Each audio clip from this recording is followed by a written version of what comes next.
Hello friends. आज की video में अपन मॉक टेस्ट स्टार्ट कर रहे हैं जीके जीएस के लिए। तो ये उसका पार्ट 1 होने वाला है। तो फिर चला बिना किसी देरी के स्टार्ट करते हैं इस नई प्लेलिस्ट में, जिसके अंदर मैं आपको जीके जीएस के लिए मॉक टेस्ट लगाऊंगा और उसका अपन जो बहुत सारे पार्ट्स में कवर करेंगे। तो आपको थोड़ा पेशेंस रखना होगा उसके लिए।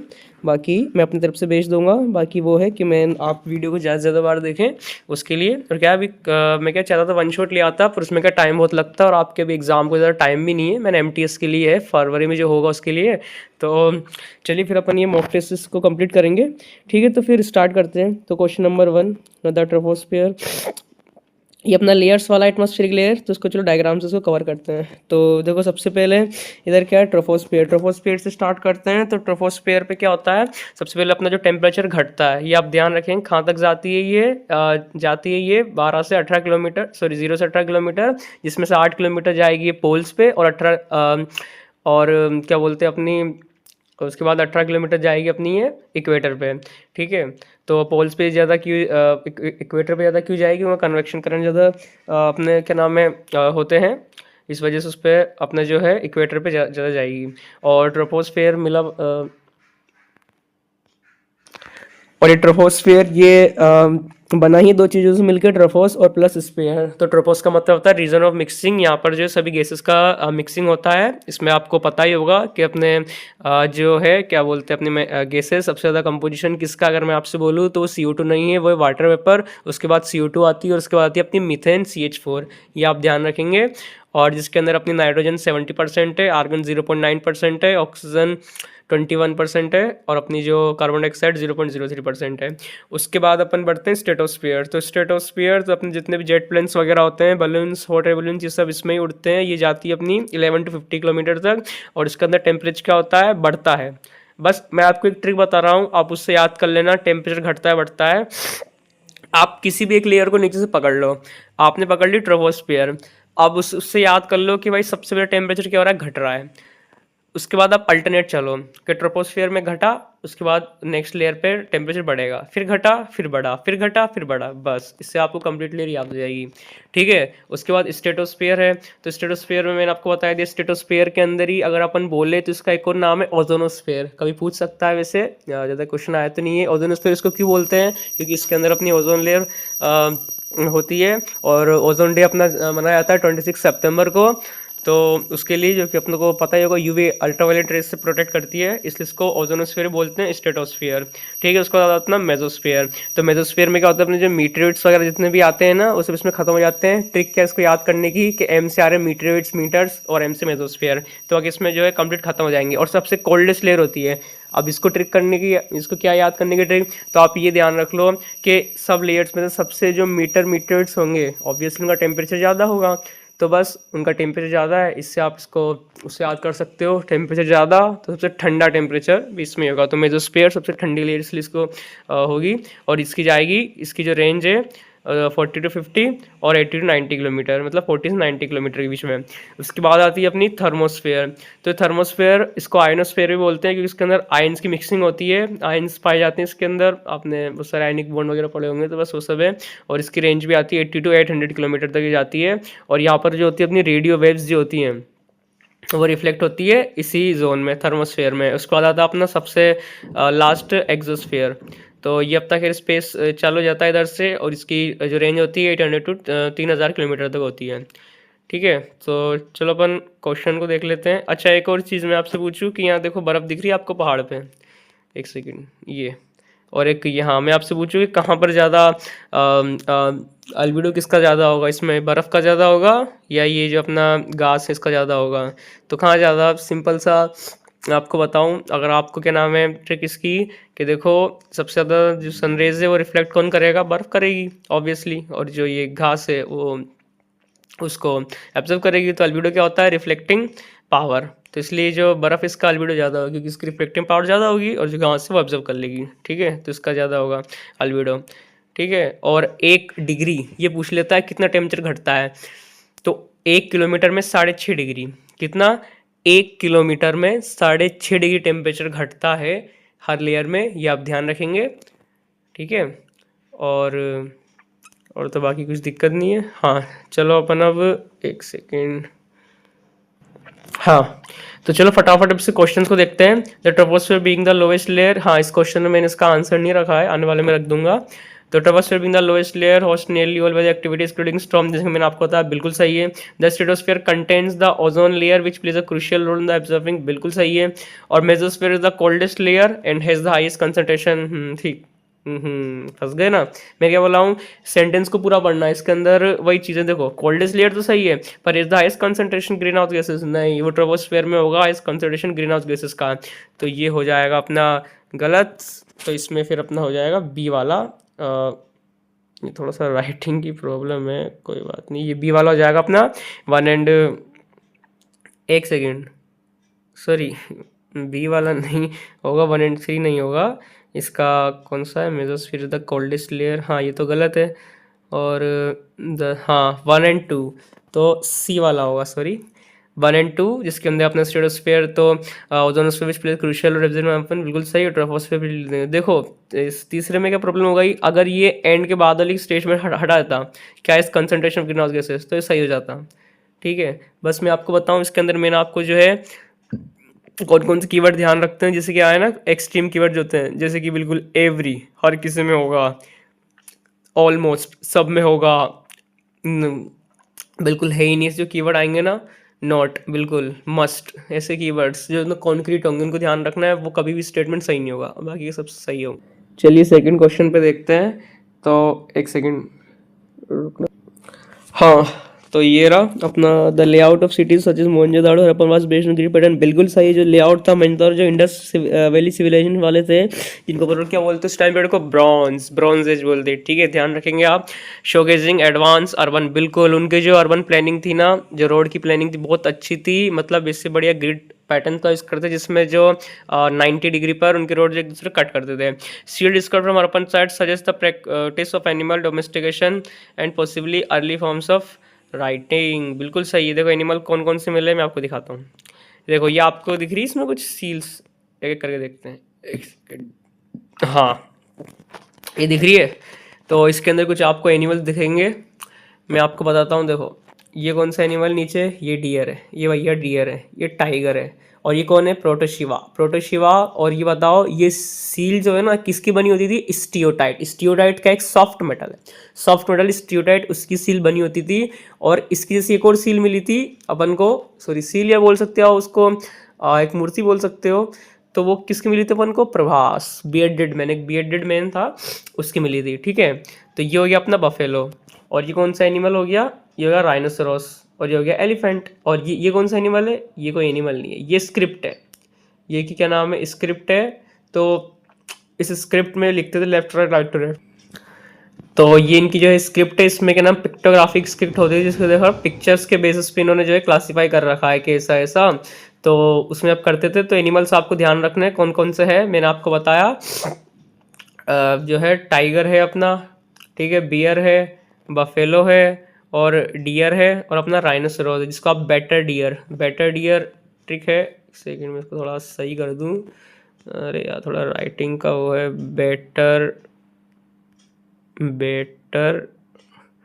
डियर, ये ट्रिक से आप याद कर लेना। या तो एक सेकंड यार, एक ट्रिक बन गई यार, इसको आप बियर से याद कर सकते हो, बियर टीडी, जिसके अंदर बियर है, और अपना राइनोसोरस है, टाइगर है, और बी से ही अपना जो है बफेलो है। एक सेकेंड, बियर कहाँ से आ गया, अरे सॉरी बियर नहीं है, बफेलो, राइनोसोरस, टाइगर, और जो है अपना ये डियर है, ठीक है। तो बियर हो गया, अरे बियर की बार बार आ रहा है मुंह में, बफेलो, राइनोसोरस, टाइगर, ध्यान रखेंगे, बफेलो, राइनोसोरस और टाइगर, और अपना डियर और एलिफेंट, इस एलिफेंट, तो बियर टीडी से आप इसको याद रख लेना, ठीक है। तो ये हो गई अपनी मैन, और ये, और बाकी आप सील्स को भी देख सकते हो, इसके अंदर आपको एनिमल्स दिख जाएंगे। ये देखो एक पर्सन है, ठीक है, तो इसके अंदर आपको देखो जरा बफेलो, ये डियर, ये टाइगर, ये प्रोटोशिवा, तो ये सब एनिमल्स हैं। बियर नहीं है, आपको ध्यान रखना, सॉरी मेरे मुंह से निकल गया, बियर नहीं है। तो अब इसके अंदर क्या बोल रहा है, seal discover from practice of animal domestication, and possibly early forms of writing, बिल्कुल सही है। फायर अल्टर्स क्या होते थे? And horse remains have been conclusive found, ये देखो मैंने बोला ना एक्सट्रीम कीवर्ड एवरी, ये जहां आपको, अरे ये क्या हो गया, ये जहां आपको ऐसे एक्सट्रीम कीवर्ड दिख रहा है ना, एवरी, ऑल, बिल्कुल, नन, तो इनको आप ध्यान रखना, बिल्कुल गलत ही होते हैं ऐसे स्टेटमेंट।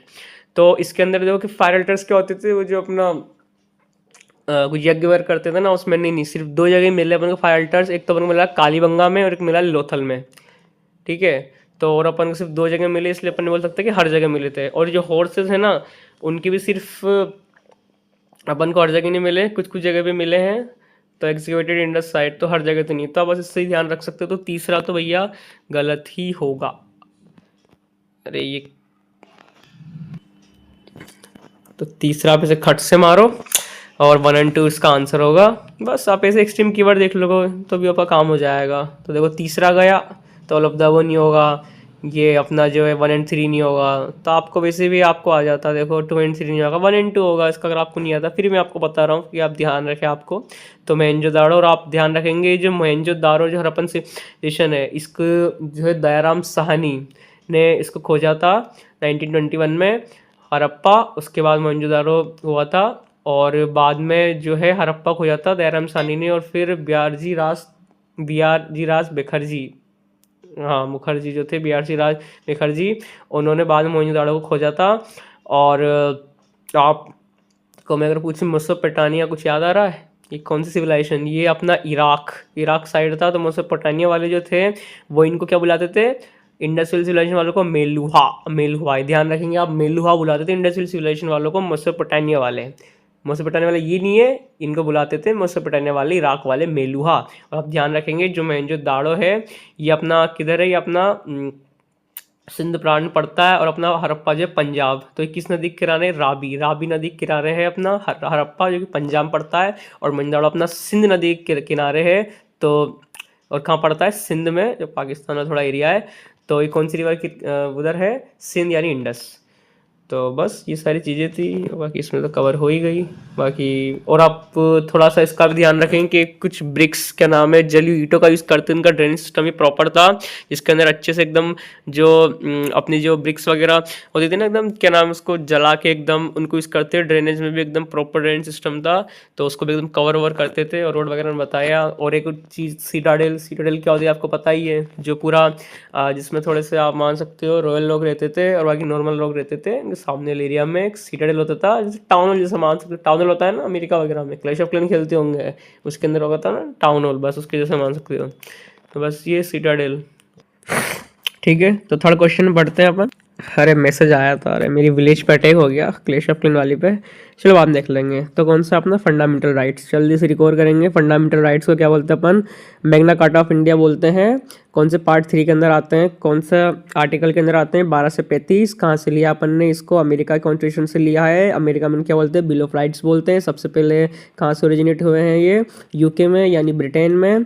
और इसके अंदर अपन ने अमेंडमेंट किया था 42nd अमेंडमेंट 1976 में, जिसमें अपन ने जो अपना जो राइट टू प्रॉपर्टी था उसको हटा दिया और उसको लीगल राइट बना दिया। और राइट टू प्रॉपर्टी अपना जो है उसको अपन ने क्या बोलते हैं, पहले कहाँ आता था? वो आता था अपना आर्टिकल 19 क्लॉज F में और आर्टिकल 31 में। तो उसको हटा दिया और आपने कितने रह गए? 6 रह गए। तो 6 रह गए, मैं आपको बताऊँ। सब पहले आर्टिकल 12 वो बोलता है अपना स्टेट की डेफिनेशन है। 13 बोलता है, आर्टिकल 13, कि अगर कोई भी पार्लियामेंट में कहीं भी लॉ बनता है फंडामेंटल राइट्स को एबोलिशन करने का, तो भैया ऐसा है, फिर उसको judiciary null and void declare कर देगा। सिंपल सा। 12, 13 हो गया। 14 से 18 में राइट टू इक्वलिटी, और उसके बाद 19 से 22 में है राइट टू फ्रीडम। उसके बाद 23 और 24 में है अपना राइट अगेंस्ट एक्सप्लॉयटेशन, और 25 से 28 के बीच में है right to freedom of religion, और 29 और 30 में कल्चरल एजुकेशनल राइट्स। और उसके बाद 31 में का मैंने कहा ना उसके अंदर होता, उसको हटा दिया। और 32 के अंदर है अपना राइट टू कॉन्स्टिट्यूशनल रेमेडीज। ठीक है, क्लियर हुआ? इसका आप ध्यान रखेंगे कि आर्टिकल 15 क्या बोल रहा है, prohibit discrimination ground religion race का, बिल्कुल सही है। आर्टिकल 15 बोलता है ground religion race sex place of birth के लिए अपन डिस्क्रिमिनेट कर सकते हैं। और आर्टिकल 21 बोलता है लाइफ पर्सनल लिबर्टी इंक्लूडिंग, भैया जहाँ भी आपको देखे इतने सारे राइट्स दिख जाए आपको, ये पर्सनल मतलब जो आपको दिखे कि यार ये तो थोड़े से मतलब ऐसे हैं, ज़्यादा वो नहीं कर रहे, तो भैया वो आपके ना 21 में आएंगे। जितने भी आपको थोड़े से अटपटे दिख जाएंगे राइट्स, तो 21 बहुत बड़ा है। सोचा आप राइट टू लाइफ मतलब से लेकर पूरा एकदम क्लीन इन्वायरमेंट तक का, लिबर्टी, प्राइवेसी, ठीक है। तो एक सेकेंड, तो ये अपना जो है आप केस भी ध्यान रखें, केशवानंदा भारती केस इससे रिलेटेड आया था, ये राइट टू प्राइवेसी को लेके। तो बस आर्टिकल 21 है वो समुद्र है, और right to property under article still fundamental. देखो ये आ गया ना, मैंने आपको बोला था, ये काटो काटो या सीधा, तीसरा तो होगा नहीं, पहला दूसरा हो गया। आपको नहीं आता था तो भी आप कर लोगे, है कि नहीं। तो ये तो होगा नहीं भाई, which of the following right to क्या नाम है 31, अभी भी आप पागल है क्या, कहाँ अवेलेबल है भाई 31 में, तो है ही नहीं कुछ, क्या उसको बाद में देखेंगे, अपन डील कर लेंगे। आप तो बस इतना ध्यान रखना। देखो इनको मैं याद करने की आपको ट्रिक बताऊं, पर ट्रिक भी क्या है, थोड़ा वही है 14 से 18 थोड़ा आपको देखना पड़ेगा यार कि इसमें क्या है, ट्रिक भी काम नहीं करती। फिर से मैं आपको बोल रहा हूँ, रिकॉर्ड कर लेना आप, है ना। 14 से 18 के बीच में राइट टू अपनी इक्वलिटी है, 1920 के बीच में अपना राइट टू फ्रीडम है, और उसके बाद 2024 राइट अगेंस्ट एक्सप्लॉयटेशन है, और उसका 25-28 में right to freedom of religion है, और उसके बाद 29-30 में कल्चर एजुकेशनल राइट्स, और right to constitutional remedies article 32 में। ओके तो अब नेक्स्ट क्वेश्चन पढ़ेंगे। तो Bharat Ratna is awarded for the exceptional service in field of art literature, बिल्कुल सही है, साइंस वगैरह सब फील्ड के लिए उनको भारत रत्न मिलता है। और Padma Bhushan is higher higher than, देखो मिल गया ना, एक्सट्रीम की तो नहीं गलत है, पद्म विभूषण जो है वो हायर रैंक पे होता है, पद्म भूषण लोअर रैंक पे होता है। तो देखो सबसे ऊपर होता है भारत रत्न, उसके बाद पद्म विभूषण, पद्म भूषण, और उसके बाद पद्मश्री, ठीक है। तो इसको आप से भी याद कर सकते हो, ट्रिक है छोटी सी कि ठीक है इतना तो याद कर लोगे। भारत रत्न है, विभूषण जी से मान कर सकते हो क्या, तो गॉड लेवल के श्री राम भगवान के साथ है, तो ठीक है वो सेकंड नंबर पे है। और भूषण आपको पंचायत कैरेक्टर याद है, भूषण, तो भैया कितना अंडररेटेड कितना मस्त कैरेक्टर है, तो उससे आप याद रख लेना पद्म भूषण, और उसके बाद फिर पद्मश्री। इस साल पक्का पूछेगा कि 2024 में कितने लोगों को भारत रत्न और पद्म विभूषण मिला है। तो भारत रत्न मिला है 5 लोगों को, और पद्म विभूषण मिला है 7 लोगों को, तो एक चीज़ ध्यान रखेंगे, ठीक है। और भारत रत्न के रिगार्डिंग कुछ चीज़ देख लेते हैं कि आज तक टोटल 48 लोगों को मिला है, 1954 से स्टार्ट हुआ था। सबसे पहला अपने प्राइम मिनिस्टर उनको मिला था पंडित जवाहरलाल नेहरू को अपना जो है, और उसके बाद 1954 से स्टार्ट हुआ, 48 लोग को मिला, उसमें से 5 फीमेल हुई है जो नॉन इंडियंस है, उनमें से 2 है 1987 मिला है खान अब्दुल गफ्फार खान को, और 1991 में नेल्सन मंडेला को भारत रत्न, ठीक है। और प्रेसिडेंट्स का भी पूछ ले तो सर्वपल्ली राधाकृष्ण इनको मिला है, चक्रवर्ती सीवी रमन, और अपना जो चक्रवर्ती राजा गोपालाचारी, इनको एक साथ मिला है, एक साथ मिला था इनको, तो इसलिए ये तीनों आएंगे वैसे तो ऑप्शन में, तो इसको आप टिक कर देना प्रेसिडेंट में। तो प्राइम मिनिस्टर मैंने आपको बता दिया। और सबसे पहले फीमेल को पूछ ले तो फीमेल को मिला है सरोजिनी नायडू, और अगर फीमेल प्राइम मिनिस्टर पूछ ले तो इंदिरा गांधी 1971 में, ठीक है। नेक्स्ट क्वेश्चन देखते हैं, कहाँ ये रहा, in regarding the principle in series circuit the total resistance, थोड़ा नंबरिंग ऊपर नीचे हो गई है, थोड़ा सा देखना आप, यहाँ से है अपना, इसको मैं करेक्ट कर लूँगा यहाँ से। In a series circuit total resistance increases more resistance, बिल्कुल सही, क्योंकि सीरीज में क्या होता है, जैसा कि मैंने आपको बताया, सिंपल ऐड करते अपन R1 plus R2 plus R3, इनको डायरेक्टली तो कोई दिक्कत ही नहीं होती।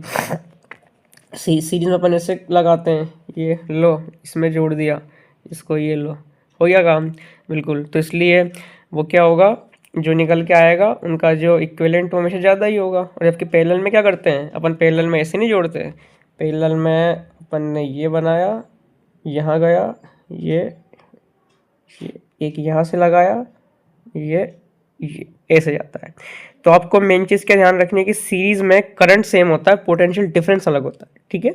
और जो पैरेलल होता है ना, उसके अंदर पोटेंशियल डिफरेंस सेम होता है पर करंट चेंज होता है। ठीक है, तो ये चीज़ आप ध्यान रखेंगे। In parallel circuit the voltage across resistance remains equal, बिल्कुल सही है।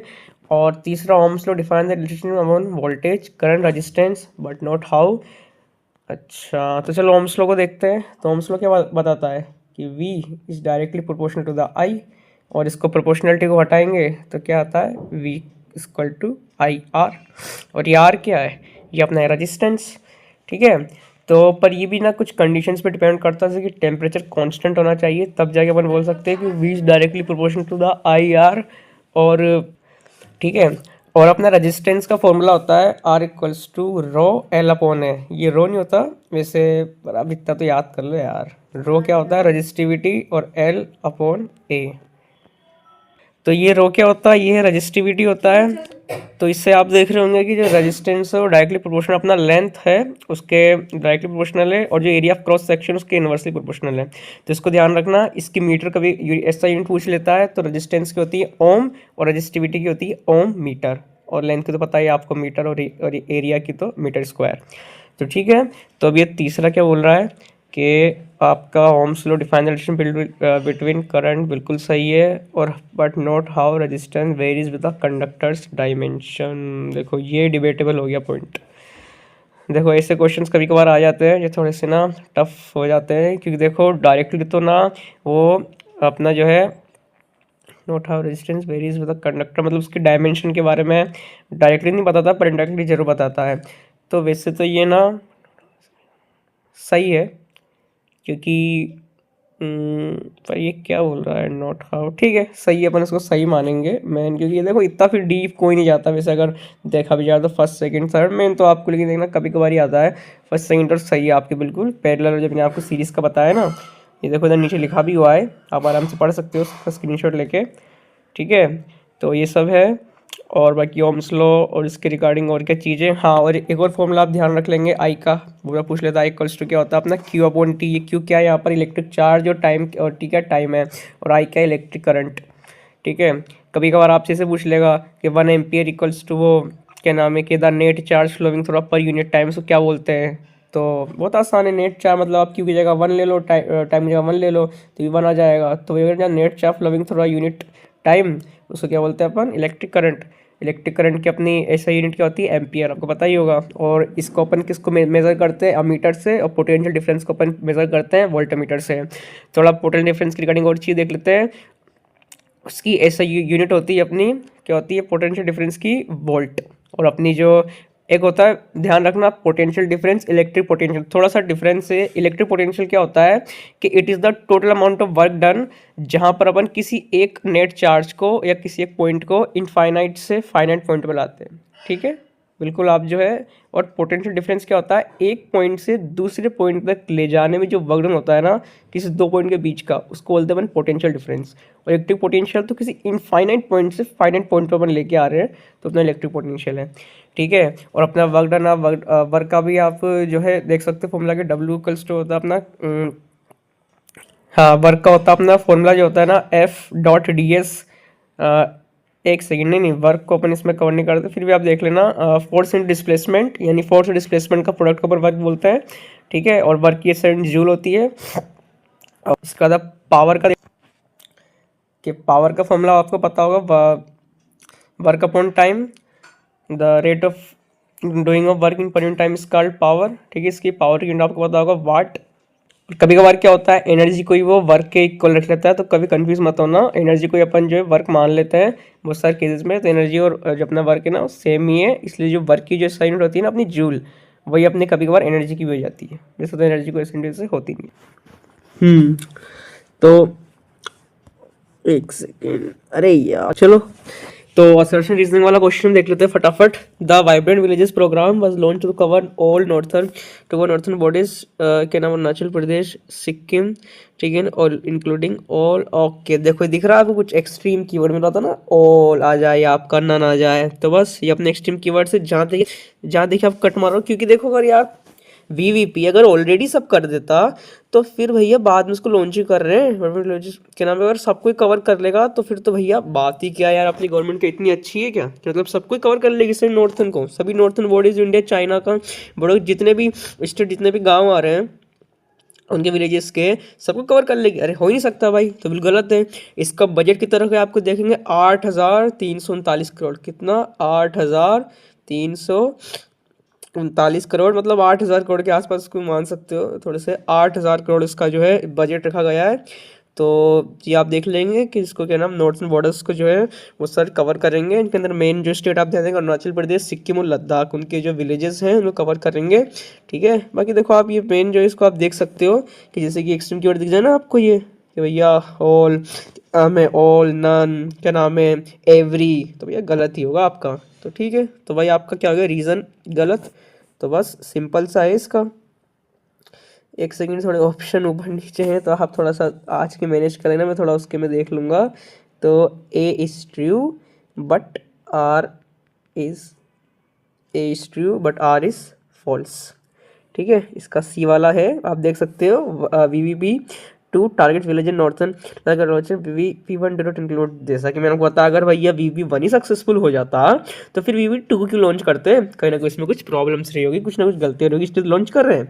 तो ठीक है, तो इसके अंदर वही है, क्या नाम है, 2 के अंदर इसलिए लॉन्च कर रहे हैं ताकि क्या नाम है, इनको सुधारा जा सके। ठीक है, चलो फिर नेक्स्ट क्वेश्चन को देखते हैं। क्या बोल रहा है, विच of the following computer terms is associated the concept of quantum supremacy. अब देखो, जो मैंने आपको बताया था ना, एक्सट्रीम कीवर्ड्स आपको देखने, ऑल, नन, एवरी, तो ये सब इसमें काम नहीं आएंगे। ठीक है, ये थोड़ा आपका एक स्टैटिक टाइप मान सकते हो आप इसको क्वेश्चन है। तो ब्लॉकचेन है, सुपर कंप्यूटिंग, तो इसका आंसर ऑब्वियसली क्या बोलते हैं इसका होगा, क्वांटम कंप्यूटिंग ही होगा। तो इसको क्या नाम है, ये वैसे आप अगर कंप्यूटर साइंस करोगे बीसीए बीटेक तो उसको आपको पता होगा। क्वांटम सुप्रीमेसी क्या होती है, refers to the ability of quantum computers, मतलब अपने जो सुपर कंप्यूटर्स बनते हैं ना, तो उनमें जो क्या नाम है क्वांटम का यूज़ होता है, तो उसके लिए है क्वांटम सुप्रीमेसी। क्वांटम से आप वैसे भी रिलेट कर सकते हैं, छोटे छोटे जो अपने क्वांटम पार्टिकल्स होते हैं ना, जैसे अपने क्या नाम, अपने फोर्सेस पढ़े होंगे, जिसके अंदर आपने अगर फिजिक्स में पढ़ा हो, strong nuclear force, weak nuclear force और ग्रेविटेशनल फोर्स, तो थोड़ा थोड़ा उनके पार्टिकल्स के क्या नाम इन पर रिलेट करते हैं, प्रोटॉन्स, ड्यूट्रॉन्स एंड मेजॉन्स वगैरह। तो थोड़ा सा उसको कंप्यूटिंग से रिलेट कर दिया, सॉरी कंप्यूटिंग से उसको जोड़ दिया कि कितने पावरफुल होते हैं, उनके बीच में जो फोर्सेस होते हैं वो काफ़ी मतलब स्ट्रॉन्ग होते हैं, तो उसके अंदर फोर्सेस काफ़ी स्ट्रॉन्ग होंगे। तो फिर तो उनके लिए बनाए जा रहे हैं, यूज़ कर रहे हैं। जो अपने क्लासिकल कंप्यूटर होते थे ना, वो उस वर्क को नहीं कर पाते, जब सुपर कंप्यूटर्स है ताकि वो उस काम को परफॉर्म कर पाए, इसलिए अपन क्वांटम कंप्यूटिंग का यूज़ कर रहे हैं। ठीक है, तो नेक्स्ट क्वेश्चन को देखते हैं। Regarding the international environmental treaties the consider the monitor. देखो ये मोनिटर प्रोटोकॉल ये क्या था, ये एड्रेस करता है ये 1987 में। कब याद रखेंगे सब डेट, 1987 में ये इस्टेब्लिश होता है, जो कि अपने जो ग्रीन हाउस एमिशन है ना, ओजोन लेयर क्या नाम है, उसको बचाने के लिए इसको यूज़ किया गया था। और बाद में 19 बाद में कौन से ईयर, 1997 में इसको जो है यूनाइटेड नेशन का पार्ट मान लिया गया। ठीक है, आप दो चीज़ याद रखेंगे कि सबसे पहले इस्टेब्लिश कब होता है, 1987 में, और उसके बाद 1997 में इसको यूनाइटेड नेशन का पार्ट मान लिया गया, जो कि ग्रीन हाउस गैस एमिशन को कंट्रोल करने के लिए अपन यूज़ करते हैं, ओजोन लेयर जो डिप्लीट हो रही है उसके लिए। ठीक है, तो चलिए फिर इसके पॉइंट्स को देखते हैं अपन एक एक करके। तो पहला पॉइंट क्या बोल रहा है, Monet is the phasing out of substance that deplete the ozone layer, बिल्कुल सही है। The Kyoto protocol maintains emission reduction targets for all countries. देखो ये दिख गया ना, मैंने क्या बोला, एक्सट्रीम कीवर्ड्स क्या सबको मिले। आप थोड़ा इसमें रेशनल के सोच सकते हो कि यार सारी कंट्रीज इक्वली यार थोड़ी यार पे कर पाएंगी यार। जैसे मान लो भी अमेरिका है और अपना इंडिया है, तो यार अमेरिका ऑब्वियसली यार ज़्यादा इसमें क्या बोलते कंट्रीब्यूट करेगा, यार इंडिया वाले अपनी थोड़ी कम है तो अपन कम करेंगे, तो वैसा ही है। तो आप बस खट से मारो कि भैया सेकेंड तो नहीं होगा, गलत मारा, तो बस सेकेंड को काटो इधर से, कहाँ गया, ये काटो, इसको काटो, बस 1 and 3 आ गया आंसर। ठीक है, तो बहुत आसान है, आप इसको आराम से भी कर सकते हो। फिर ये क्या है, the Paris agreement allows contribute to volunteer set their own climatic goals. ठीक है, जो भी अपने कंट्रीज है ना, वो अपने आप से जो इनको क्लाइमेटिक गोल्स रखने हैं उनको खुद से मतलब क्या बोलते हैं वॉलंटियर करेंगे। ऐसा नहीं कि दूसरी कंट्री के ऊपर कुछ प्रेशर बनाएगी कि यार नहीं तुमको इतना करने, नहीं ऐसा कुछ नहीं है, वो खुद अपने जो है ऑन नेशनल लेवल पे कर सकते हैं, ये उनके हाथ में है। ठीक है, तो और बाकी आप देख लो थोड़ा, Montreal protocol Paris agreement statement are correct, Kyoto protocol stricter time developed nations, ठीक है, तो मतलब मेन तो ये जो डेवलप्ड कंट्रीज है ना वो इसको ज़्यादा कर अच्छे से फॉलो कर पाएंगे, क्योंकि और काम। चलिए सेकंड क्वेश्चन देखते हैं 8 नंबर का। दम सॉरी 8 तो हो गया। Peninsular rivers are mostly rainfed exhibit seasonal flow patterns. Okay, ठीक है, सही है। सबसे पहले आपको क्या नाम इसके अंदर देखते ही मन में आप डिफरेंस बना लो हिमालयन रिवर्स और पेनिनसुलर रिवर्स में। तो पहले अपन हिमालयन रिवर्स को देखते हैं। हिमालयन रिवर्स क्या होती है? पेरेनियल इन नेचर होती है। पेरेनियल मतलब कि जो होती है उसका पानी हर साल भर होता है। क्यों? और एक्सटेंसिव डेल्टास बनाती है। एक्सटेंसिव डेल्टास की बनाती है क्योंकि बहुत लंबी दूरी कवर करके आती है हिमालयन रिवर्स। हिमालयन रिवर्स से आपको मेजर नाम भी चाहिए अपनी गंगा, ब्रह्मपुत्र, इंडस, सतलुज, रावी, चनाब, ये सब। और अपनी जो है सबसे बड़ा बड़ा बहुत सारा लॉन्ग डिस्टेंस कवर करके आती है, क्योंकि इनका क्या नाम सोर्स क्या होता है? ग्लेशियर होता है। ठीक है, ग्लेशियर होता है, इसलिए बहुत लंबे लंबे ये जो है इस सीरीज लेके आती है साथ में, इसलिए बहुत बड़े डेल्टास बनाती है। सबसे बड़ा डेल्टा अपने इंडिया का सुंदरबन डेल्टा, जो कि उसमें सुंदरी प्लांट पाया जाता है और कहाँ है? अपना वेस्ट बंगाल में। ठीक है, और उसके बाद और सुंदरबन डेल्टा में कौन से टाइप के फॉरेस्ट पाए जाते हैं बताओ मेरे को फटाफट? Mangrove forest. ठीक है, उस तरह का जो डेल्टा होता है उसके आसपास। और उसके बाद अपन देखते हैं पेनिनसुलर रिवर। तो पेनिनसुलर रिवर क्या होती है? इसमें भी दो टाइप के होते हैं। जो पेनिनसुलर पठार से निकलती है, east following river, west following river. सबसे ज़्यादा रिवर्स किस साइड फ्लो होती है बताओ फटाफट? ईस्ट की ओर, क्योंकि निकल कहाँ से रही है? वेस्टर्न घाट से। सबसे ज़्यादा रिवर्स ओरिजिनेट कहाँ से हो रही है? वेस्टर्न घाट से। और किधर तरफ फ्लो होगी? ऑब्वियसली यार सिंपल सी ट्रिक याद कर लो कि ईस्ट की तरफ से ज़्यादा फ्लो होती है, तो ओरिजिनेट कहाँ से होगी? वेस्ट साइड से। और वेस्ट में क्या है? वेस्टर्न घाट्स। जैसे कि आपको नाम याद होंगे अपनी नर्मदा हो गई, सॉरी नर्मदा, गोदावरी, महानदी, ये महाराष्ट्र से निकलती है। कृष्णा, ठीक है, ये भी कृष्णा, कावेरी, गोदावरी, महानदी, नर्मदा और तापी। आप याद रखेंगे सिर्फ ये दो ही रिवर है जो कि वेस्ट फॉलोइंग या जो बोलते हैं टफ, उल्टी उल्टी फ्लो होती है, यानी वेस्ट की तरफ फ्लो होती है। सिर्फ दोनों नर्मदा तापी, बाकी सारी जितनी पेनिनसुलर रिवर है सब की सब ईस्ट की ओर फ्लो होती है। ठीक है, समझ में आया आपको? तो चलिए इसे फिर क्वेश्चन देखते हैं फटाफट। घाट्स एंड ठीक है, ये गलत गलत हो गया ना। These rivers generally form extended. भाई एक्सटेंसिव डेल्टास कैसे बनाएंगे यार? पेनिनसुलर तो अपनी सीजनल रिवर होती है, छोटी दूरी कवर करती है, तो भाई ज़्यादा डेल्टा तो बना ही नहीं पाएंगी, वो तो हिमालयन बनाएंगी। Most of the river from सही है बिल्कुल। देखो तीसरा पॉइंट, अब देखो आपने सेकंड कट करा तो ए बी गया, सी बी गया, अब कौन सा बचा? बी। अब आप सोच रहे होंगे यार कि यार थर्ड थर्ड भी सही लग रहा है, और आपकी बात करेक्ट भी है। देखो उसको देखते हैं। Most rivers in this originate from western Ghat, बिल्कुल सही यहाँ तक, लेकिन ये क्या लिखा है इधर? Flow westwards. भाई अगर वेस्टर्न घाट से निकल रही है तो वेस्ट की साइड कैसे फ्लो होगी? ईस्ट की साइड फ्लो होगी ना। बस आपको ऐसे पॉइंट्स देख लेने हैं थोड़ा सा, और बस आपका आंसर आ जाएगा। देखो, while some peninsular rivers from delta Godavari, Krishna और generally true most of them. Obviously यार क्या नाम है, जब ग्लेशियर से ही वो नहीं यार इनका मेन वो नहीं है तो ज़्यादा डेल्टास कैसे बनाएंगे? ठीक है, ठीक है, फटाफट इस क्वेश्चन को भी करते हैं। महायान बुद्धिज्म, चलो सबसे पहले तो आप बुद्धिस्ट काउंसिल के बारे में बताएंगे कि आपको मैंने ट्रिक बताई थी याद करने की, ए के। ठीक है, तो सबसे पहला वाला कब हुआ था? 483 BC, 483 BC। उसके बाद सेकंड वाला कब हुआ था? 383 BC। उसके बाद 250 BC। उसके बाद 78 AD। क्या 78 AD? ध्यान रखेंगे। अब आप बोलेंगे भाई ये टाइम पीरियड कम क्यों हो रहा है, कि जब BC से AD में आते हैं तो अपना टाइम पीरियड कम ही होता है। 483 AD, 383 AD, 250, sorry 483 BC, 383 BC, 250 BC और 78 AD। और इसकी ट्रिक बताई थी ए से है अजात शत्रु, के से कालाशोका और अशोक और कनिष्क। कनिष्क कौन सी डायनेस्टी के रूलर थे? कुषाण डायनेस्टी के रूलर थे, थर्ड रूलर थे। ठीक है, अजात शत्रु, कालाशोका, अशोक और कनिष्क। ठीक है, और यहाँ पर आप मेन डिफरेंस देख लेंगे हीनयान और महायान वालों में। तो जो महायान वाले थे वो लॉर्ड बुद्धा को एकदम भगवान की तरह ट्रीट करते थे। वो जो है इमेज वर्शिप पे बिलीव करते थे। मेन जो है उनको तो क्या नाम, उनके सारे आइडियल्स को बिल्कुल मानते थे। महायान से आप ये बोलते थे महा मतलब कि क्या नाम, ग्रेटर व्हीकल। और हीनियन वाले जो होते हैं ना, तो ना लोअर व्हीकल मिडिल वाले, वो बुद्धा को कोई भगवान तरह नहीं मानते थे, वो उनको किस तरह से टीचर की तरह बिलीव करते थे। और ओरल वर्शिप और क्या नाम है इंडिविजुअल सेल्फ डिसिप्लिन के थ्रू जो है वो निर्वाण को अचीव करने की क्या नाम है कोशिश करते थे। तो ये थे हीनियन वाले। और महायान वाले जो कि उनको बुद्धा को भगवान की तरह ट्रीट करते थे। ठीक है, यहाँ पर आप मुझे बताएंगे ये कहाँ गया? बोधि सत्व, हाँ, ये बोधिसत्व, तो बोधिसत्व लोग क्या होते थे, जो कि अपने अंदर पावर होती थी खुद को कि वो निर्वाण को अचीव कर पाए, पर वो निर्वाण को अचीव उनको मिलने वाला होता था, ऐसे आप मान सकते हो, पर वो नहीं करते थे। क्यों? ताकि वो दूसरों को क्या बोलते हैं उसको, एनलाइटमेंट के मार्ग पर भेज सके। तो वो खुद के मान से सेक्रीफाइस कर देते थे, जिनके पास खुद के पास पावर होती थी कि वो निर्वाण सेल्फ क्या नाम है अपने बल पर अचीव कर पाए, पर वो नहीं करते थे, लास्ट फेज में आके रुक जाते थे, ताकि उन लोगों को जो है एनलाइटमेंट की ओर क्या नाम है उनका मार्गदर्शन कर सके। तो ये बोधिसत्व लोग होते थे। ठीक है, तो आइए चलो क्वेश्चन देखते हैं। महायान बुद्धिज्म में द लार्ज ट्रेडिशन कंसेप्ट, बिल्कुल सही है। Eldership Theravada Hinayana Buddhism was more conservative relied solely all. चलो ठीक है, देखते बाद में। सोलली वैसे आ रहा है एक्सट्रीम कीवर्ड, पर Ashok missionary efforts played significant role spreading Buddhism beyond India. अरे बिल्कुल, अपन ने देखा था अशोक का नाम श्रीलंका सेंट्रल एशिया पूरे में उनको बियॉन्ड करा था। अब पता है तो इसका आंसर देखो क्या होगा। अब होता है 1 और 3 तो आएगा, तो 1 और 3 होगा तो या तो बी ये गया ये गया। अब 1 और 3 है तो या तो फिर ए होगा या ऑल ऑफ द अबव होगा।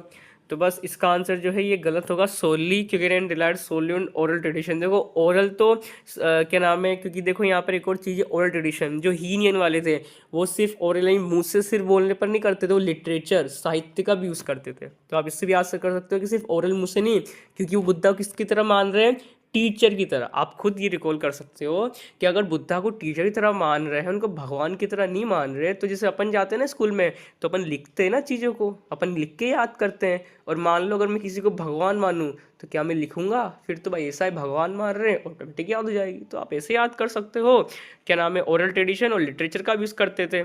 लेकिन ये सोलली गलत हो जाएगा कि बस उस पर ही ओरल, नहीं नहीं गलत है। ठीक है, तो इसका आंसर जो है ना अपना ये सेकेंड वाला नहीं होगा। इसका जो करेक्ट आंसर होगा वो होगा 1 और 3 ए वाला।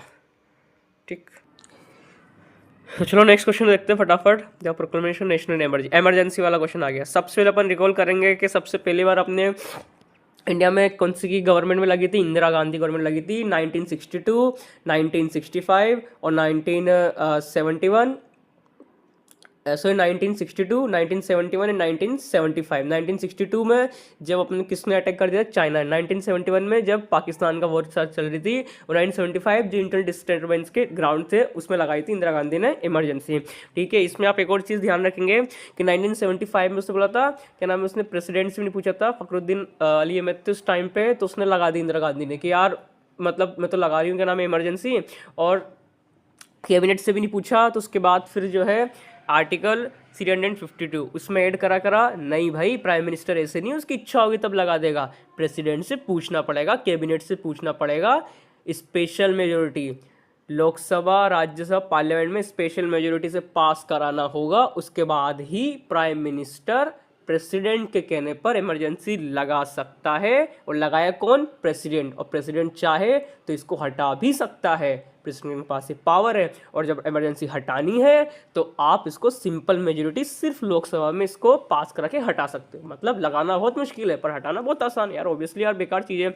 तो उसके बाद इंदिरा गांधी ने क्या बोला था 1975 में कि इसको जो है नहीं इंटरनल डिस्टर्बेंस ने आर्म्ड रिविलियन बोल दिया था। तो भाई 3 ग्राउंड में अपन इमरजेंसी लगती है, आप याद करेंगे, ध्यान रखेंगे। फर्स्ट वॉर, किसी के साथ वॉर हो जाए। सेकेंड आर्म्ड रिविलियन यानी कुछ इंटरनल डिस्टर्बेंस आप मान सकते हो। और तीसरा कुछ एक्सटर्नल एग्रावेशन। ठीक है, उसमें आपकी लगती है। और ये जो है कौन कौन से इसके आर्टिकल है आप ध्यान रखेंगे। एक तो 352 हो गया, एक 365 हो गया, और एक अपना हो गया आर्टिकल इसमें 360। तो इनको थोड़ा सा आप देखेंगे। 352 में तो अपनी नेशनल इमरजेंसी दी हुई है, एंड 360 में कौन सी, फाइनेंशियल इमरजेंसी। और 360 क्या नाम है, एक 356 भी आर्टिकल आता है, उसको थोड़ा देखेंगे। इसके अंदर प्रेसिडेंट रूल या इसको स्टेट इमरजेंसी बोल सकते हो आप। क्या नाम है 356 को, एक सेकंड थोड़ा इसको ना अच्छे से मैं लिख लेता हूँ। हाँ, तो 356, तो 356 में स्टेट इमरजेंसी, इसको आप प्रेसिडेंट रूल बोल सकते हो। और एक आती है अपनी इंपॉर्टेंट 365, क्योंकि स्टेट वगैरह तो आपको पता ही होगा। तो ठीक है, तो ऐसा है। तो अपन क्या करेंगे इसमें, एक सेकेंड। ठीक है, तो अपनी जो 356 इसको स्टेट इमरजेंसी बोलते हैं, या इसको क्या बोलते हैं, प्रेसिडेंट्स आर्टिकल बोलते हैं। ठीक है, प्रेसिडेंट रूल। और 365 है, इसके अंदर क्या होता है कि भैया ऐसा है कि यूनियन कुछ बोल रहा है अपने स्टेट को कि भाई ये कर लो ये कर लो, और कुछ कर ही नहीं रहा, अगर वो कुछ नहीं करेगा तो भैया वो क्या करेगा, इमरजेंसी लगा देगा। तो इमरजेंसी लगा देगा। तो भाई सबसे बार कहाँ लगी है पूछता है बार बार, तो मणिपुर में लगी है। कितने बार लगी है? 10 बार, नहीं 11 बार, क्योंकि अभी भी वहाँ पर लगी हुई है अपनी कौन सी 365 वाली इमरजेंसी। सोचो आप, मणिपुर में, और जिसमें अपनी सरकार बोलती है ये कर दिया वो कर दिया, ठीक है, बस बात अलग है। कितनी बार मणिपुर में? 11 बार लगी है। सबसे पहले कहाँ लगी थी? पंजाब में, और उसके बाद यूपी में भी लग चुकी है। ठीक है, तो ये पूछता है।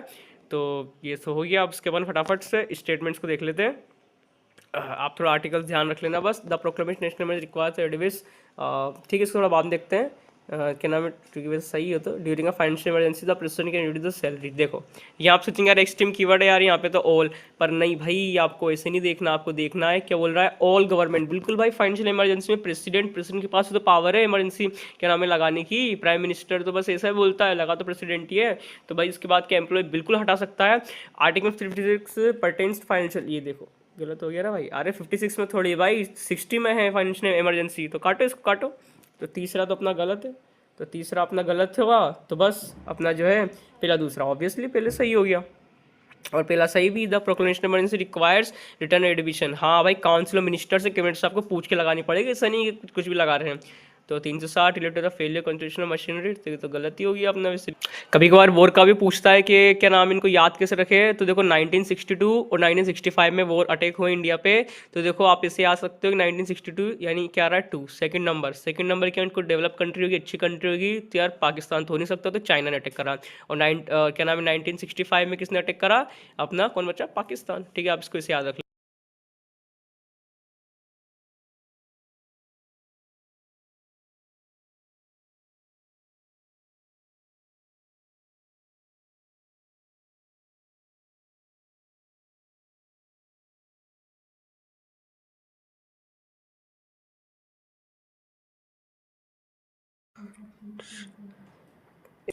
सो हेलो फ्रेंड्स, आज की वीडियो में अपन कवर करेंगे अपनी ये विनर सीरीज चल रही है जीके का, जो मॉक 1 का पार्ट 1 है मैंने अपलोड कर दिया है।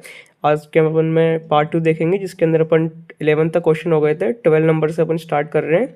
तो चलिए स्टार्ट करते हैं बिना किसी देरी के। Consider the following statement upon institution headquarter different parts of the world.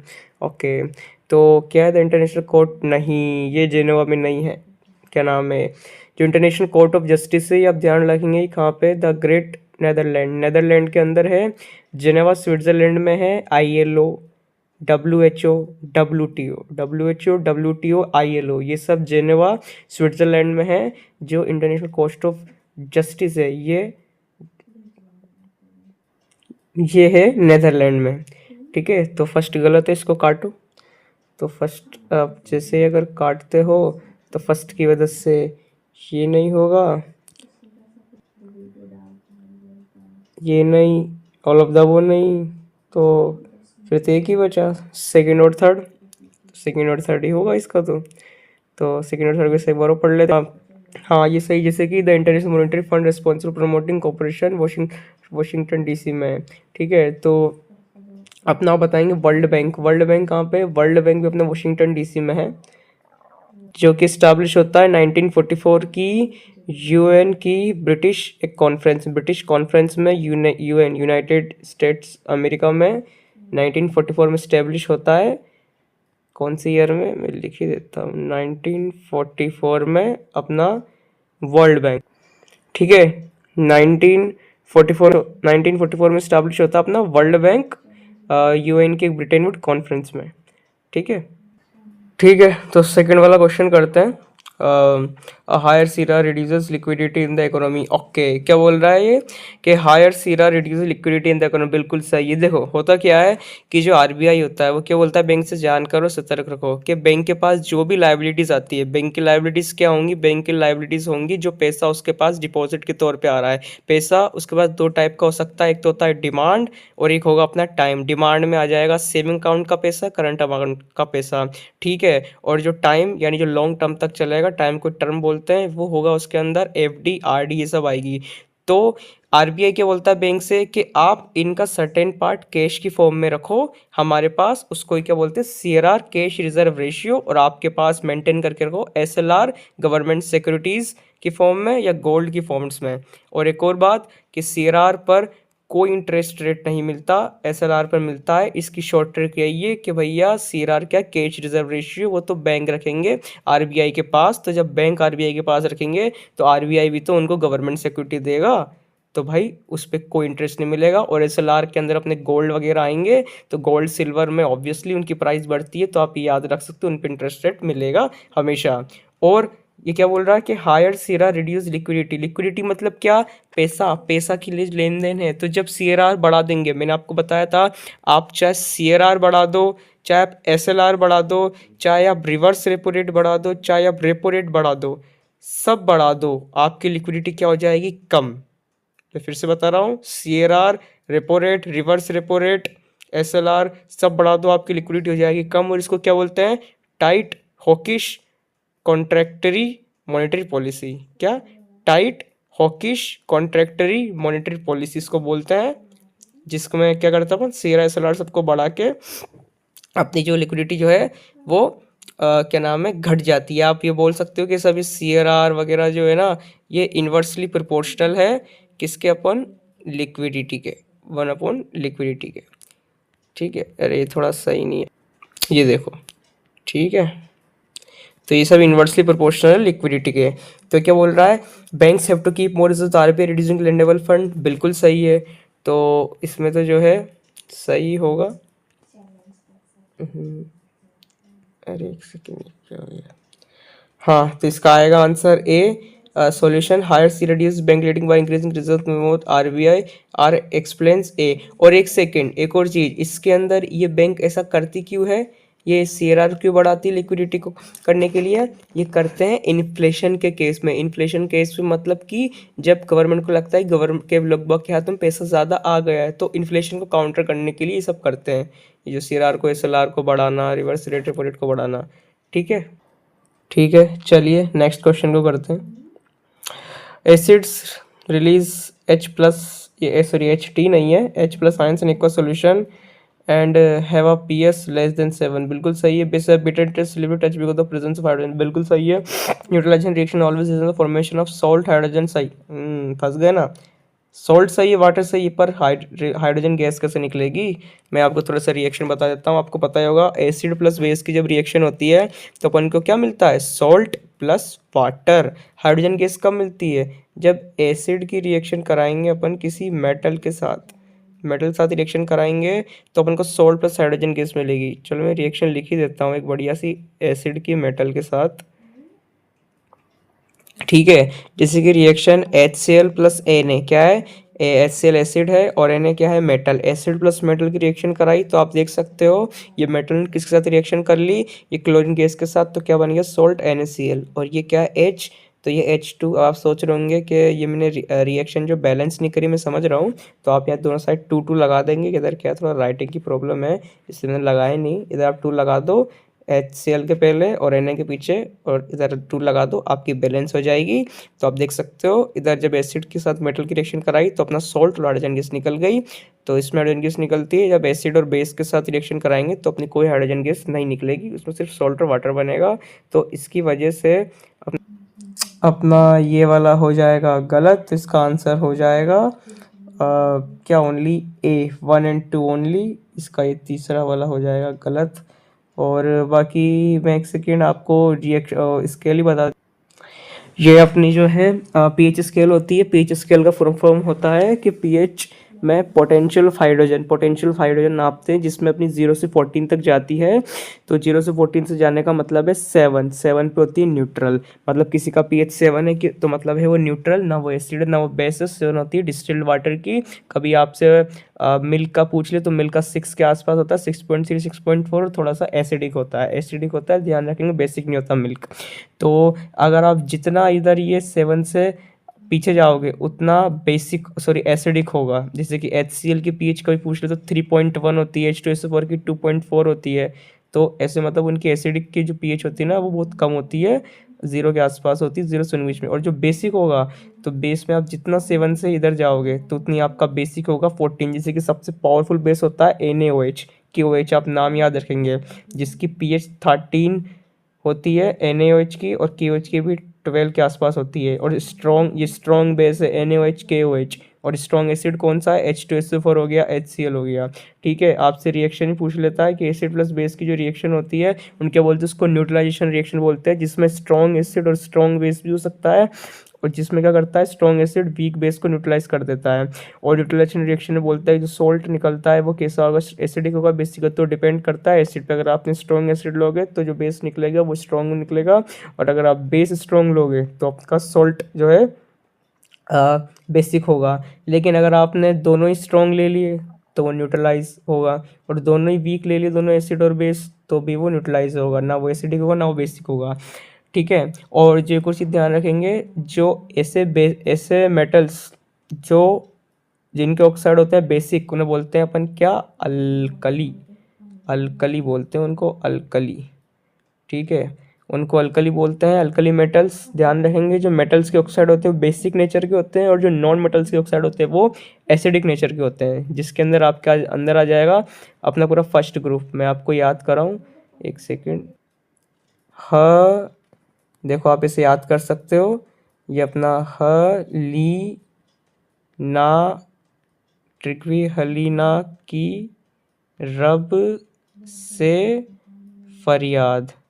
ठीक है, जिसके अंदर आप देख सकते हो hydrogen, lithium, potassium, sodium, rubidium, caesium, francium. ठीक है, तो अपने फर्स्ट ग्रुप के एलिमेंट हो गए। ठीक है, हलीना की रब से फरियाद, इसको आप याद कर लेना। और सेकंड ग्रुप की भी अगर मैं आपको ट्रिक बताऊं तो उसको भी आप ऐसे याद कर सकते हो कि बेटा मांगे कार, स्कूटर बाप राजी। और उसके बाद आप फिर जो डी ब्लॉक वाले अपने जो एलिमेंट्स, सॉरी पी ब्लॉक वाले एलिमेंट्स, तो उनकी तो एक ट्रिक है, उनको आप ऐसे याद कर सकते हो कि आपको बस याद रखना है BCNO और F। इसमें आपके ग्रुप आ जाएंगे जो पी ब्लॉक होंगे, उसमें बी में आप सीरीज याद रख लेना, बैंगन आलू गाजर इन थैला, ऐसा करके। और अभी मैं ऐसे ही बता रहा हूँ, फिर मैं आपको वीडियो में बताऊंगा अच्छे से। कहो सीता जी सुनो प्रभु, ना पिए से सबके बीच, ओल्ड स्टाइल से टीपो, फिर कल बाहर आई आंटी।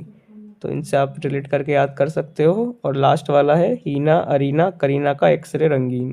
ठीक है, तो S block, P block, D block है उसका थोड़ा सा बताऊंगा, वो थोड़ा लेंथी हो जाएगा। और बाकी उधर अपना एफ ब्लॉक जो आता है वो अलग है। ठीक है, चलिए नेक्स्ट क्वेश्चन पे देखते हैं। अरे यार ये, हाँ, तो ये बुक्स के नाम हैं, तो इसके अंदर मैं आपको बताऊं, विपिन चंद्र, इनकी है इंडिया स्ट्रगल फॉर इंडिपेंडेंस। और अपने the God of small things, ये किसकी है? ये है अरुंधति रॉय की। अरुंधति रॉय की है गॉड ऑफ स्मॉल थिंग्स। और अब जब अपनी और अरुंधति रॉय की और कौन कौन सी बुक्स है इसके बारे में बताएंगे। द मिनिस्ट्री ऑफ इटमोस्ट हैप्पीनेस, और ये गॉड ऑफ स्मॉल थिंग्स। और इनको गॉड ऑफ स्मॉल थिंग्स जो बुक है इसके लिए बुकर प्राइज़ भी मिला है। ध्यान रखेंगे ये फर्स्ट इंडियन है जिनको बुकर प्राइज़ मिला है। और साथ में इनको इसी साल 2025 में पेन पिंटर अवार्ड से भी नवाजा गया है। और एक और ये बताएंगे 2025 का बुकर प्राइज़ और किसको मिला है, कन्नड़ के लिए। तो अरुंधति रॉय फर्स्ट इंडियन को बुकर प्राइज़ मिला है, पेन पिंटर अवार्ड से भी नवाजा गया है।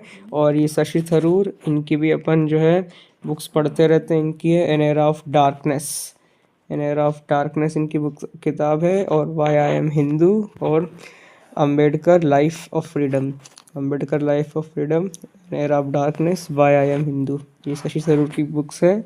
और जो एस राधा कृष्णन जी हैं इनकी बुक हो जाएगी फिलोसफी ऑफ नेशन। ठीक है, और इनको अच्छे से वैसा भी याद कर लेना, क्योंकि अभी क्या है काफ़ी CTCL में पूछे हैं क्वेश्चन, तो MTS में पक्का आएंगे बुक्स वाले तो बिल्कुल। और जो करंट अफेयर वाले हैं वो तो आएंगे ही, सभी अवार्ड्स, बुकर अवार्ड्स सारे जितने भी। तो आप देख सकते हो इसका आंसर ए था, जिसमें मैंने बोला Vipin Chandra India struggle, Shashi Tharoor an era of darkness, और गॉड ऑफ स्मॉल थिंग्स, ये सॉरी थोड़ा कट हो गया, गॉड ऑफ स्मॉल थिंग्स अपनी ये क्या बोलते हैं इनका, क्या नाम है, अरुंधति रॉय और एस राधा कृष्णन की फिलोसफी ऑफ द नेशन।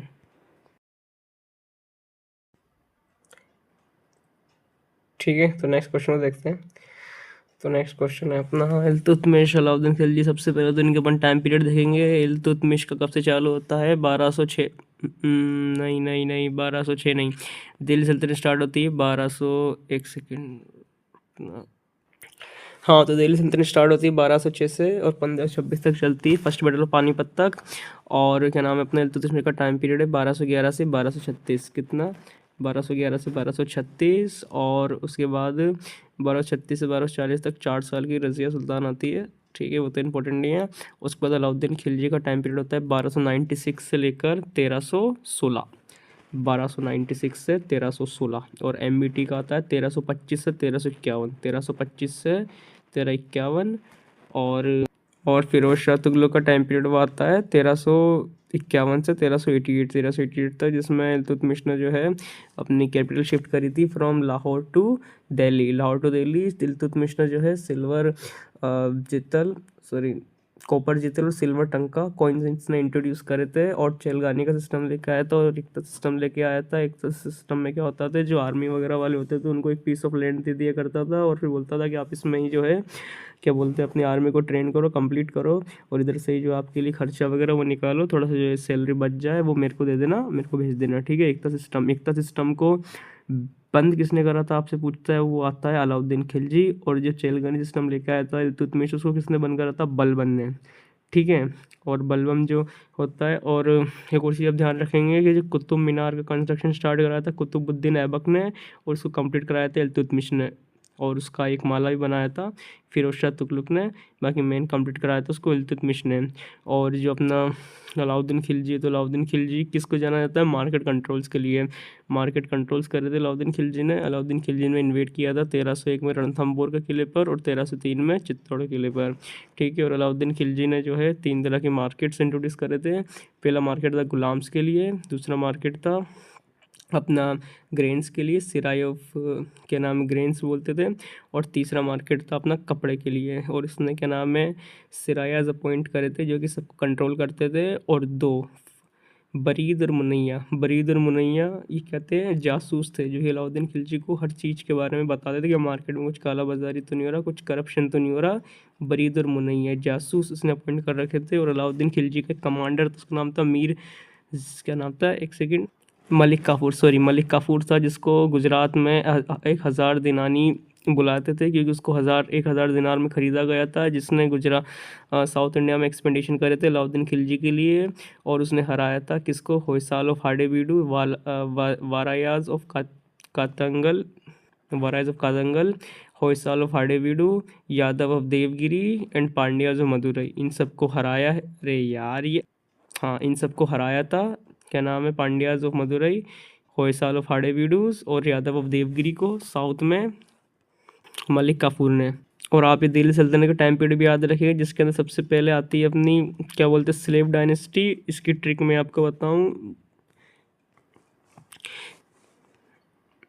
इसकी ट्रिक है जीके तो सरल है, जिसमें से आप याद रखेंगे गुलाम खिलजी तुगलक सैयद लोधी। गुलाम चाल होती है 1206 से 1290, खिलजीदार होती है 1290 से 1320, और गुलाम चाल होती है 1206 से 1290, खिल चाल होती है 1290 से 1320, 1320 से 1414 तक तुगलक, और 1414 से 1451 तक होती सैयद, और 1451 से 1526 तक चलती है अपनी लोधी, ठीक है। तो और क्या नाम है, इब्राहिम लोधी, जो लास्ट रूलर था पूरी दिल्ली सल्तनत डायनेस्टी का, जिसको फर्स्ट बैटल पानीपत में 1526 में होता है, बाबर इसको हरा देता है। और सबसे पहले स्टार्ट होती है अपनी गुलाम, और गुलाम का स्टार्ट किसने करी थी, कुतुबुद्दीन ऐबक, जो क्या था, स्लेव था, क्या नाम किसका, मोहम्मद गोरी का, ठीक है। कुतुबुद्दीन ऐबक जो कि चौगान या पोलो खेलते हुए उसकी डेथ हो जाती है। और क्या बोलते हैं अपना जो अलाउद्दीन खिलजी, उसने अलाई दरवाज़ा बनाया था, और उसने क्या बोलते हैं अलाई 40 बनाया था, और उसके ही कोर्ट में थे अमीर खुसरो, जिसको उसने तूते इंद का टाइटल दिया था। अमीर खुसरो ने खड़ी बोली, कव्वाली, सितार, तबला, इन सब का क्या किया था, इन्वेंट करा था। आप याद रखेंगे, तूते इंद का टाइटल दिया था अलाउद्दीन खिलजी ने अमीर खुसरो को। और एमबीटी के लिए आप एक और चीज़ देखेंगे कि जो एमबीटी था उसने एक सिटी भी क्या नाम एस्टेब्लिश करी थी उसके भाई के नाम पे, जिसको जौनपुर बोलते हैं, जो कि डिस्ट्रिक्ट है यूपी का, अपने जिसका प्रिंस भाई था प्रिंस जौना के नाम पे। और जो एमबीटी था उसने एक दीवाने कोही जो एग्रीकल्चर डिपार्टमेंट के लिए इस्टेब्लिश किया था, दीवाने कोही, जो कि क्या नाम एग्रीकल्चर एक्टिविटीज़ को देखता था, और क्या नाम एग्रीकल्चर के लिए बहुत काम किए मोहम्मद बिन तुगलक ने। और जो फिरोज शाह तुगलक था, इसका भी नाम आता है कि उसने भी 2 बनाए थे, दीवाने खैरात और दीवाने बंदगान, और नहरें वगैरह, कैनाल्स वगैरह का भी बहुत सारा जो है काम किया फिरोज शाह तुगलक और गयासुद्दीन तुगलक दोनों ने, इसलिए काफ़ी वो आता है।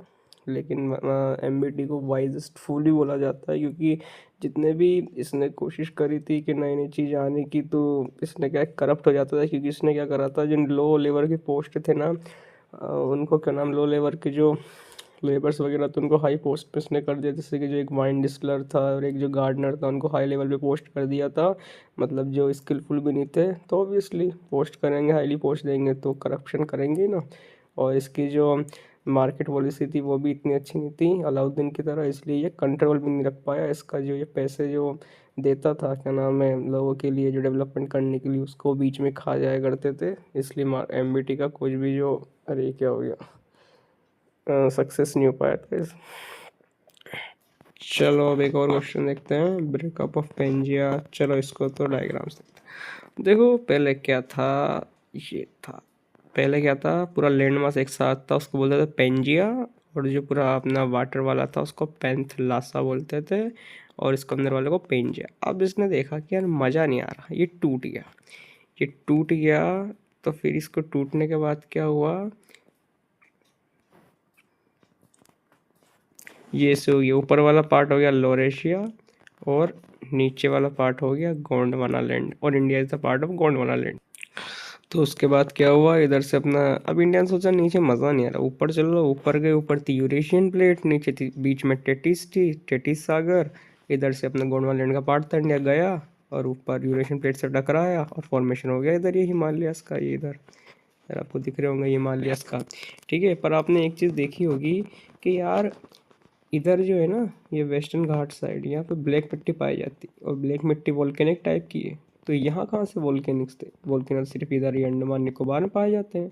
तो थे पहले यहाँ पर, बहुत पहले वोल्केनिक इरप्शन हुए, उनकी वजह से जो ये वेस्टर्न घाट ईस्टर्न घाट्स बन गए और हिमालयस बाद में बने। तो मैं ऐसे क्वेश्चन को निकालने के लिए तो आपको सीधे से ट्रिक बताता हूँ। पेंजिया सबसे पहले हुआ होगा, तो आप 1 पकड़ लो, और जो हिमालयाज है वो सबसे बाद में बने हैं इन सब में से। तो 1 से 2, तो या तो 1 से चालू होगा या 2 से चालू होगा, पर ख़त्म 1 और 2 पर ही होगा। तो आप देख लो ऑप्शन में। जैसा कि मैंने आपको बताया, 1 से चालू है और 2 पर ख़त्म है, सिर्फ 2 ही ऑप्शन है। ठीक है, ए और बी, और इनमें देखते 3 और 4 में देखना है। बहुत आसान है, ऑब्वियसली वेस्टर्न घाट तो बाद में बने होंगे, कि अटलांटिक ओशन तो भाई पूरा इधर था, ये पेंजिया पेंथलासा, तो वो तो पहले ही हो गया होगा ना, अटलांटिक ओशन से टकराना वगैरह ना। वेस्टर्न घाट तो फिर बाद में जब इंटर गोंडवाना लैंड के पास आया, जब यूरेशियन प्लेट हुई तब हुआ। तो ये तीसरा पहले आ जाएगा अपना।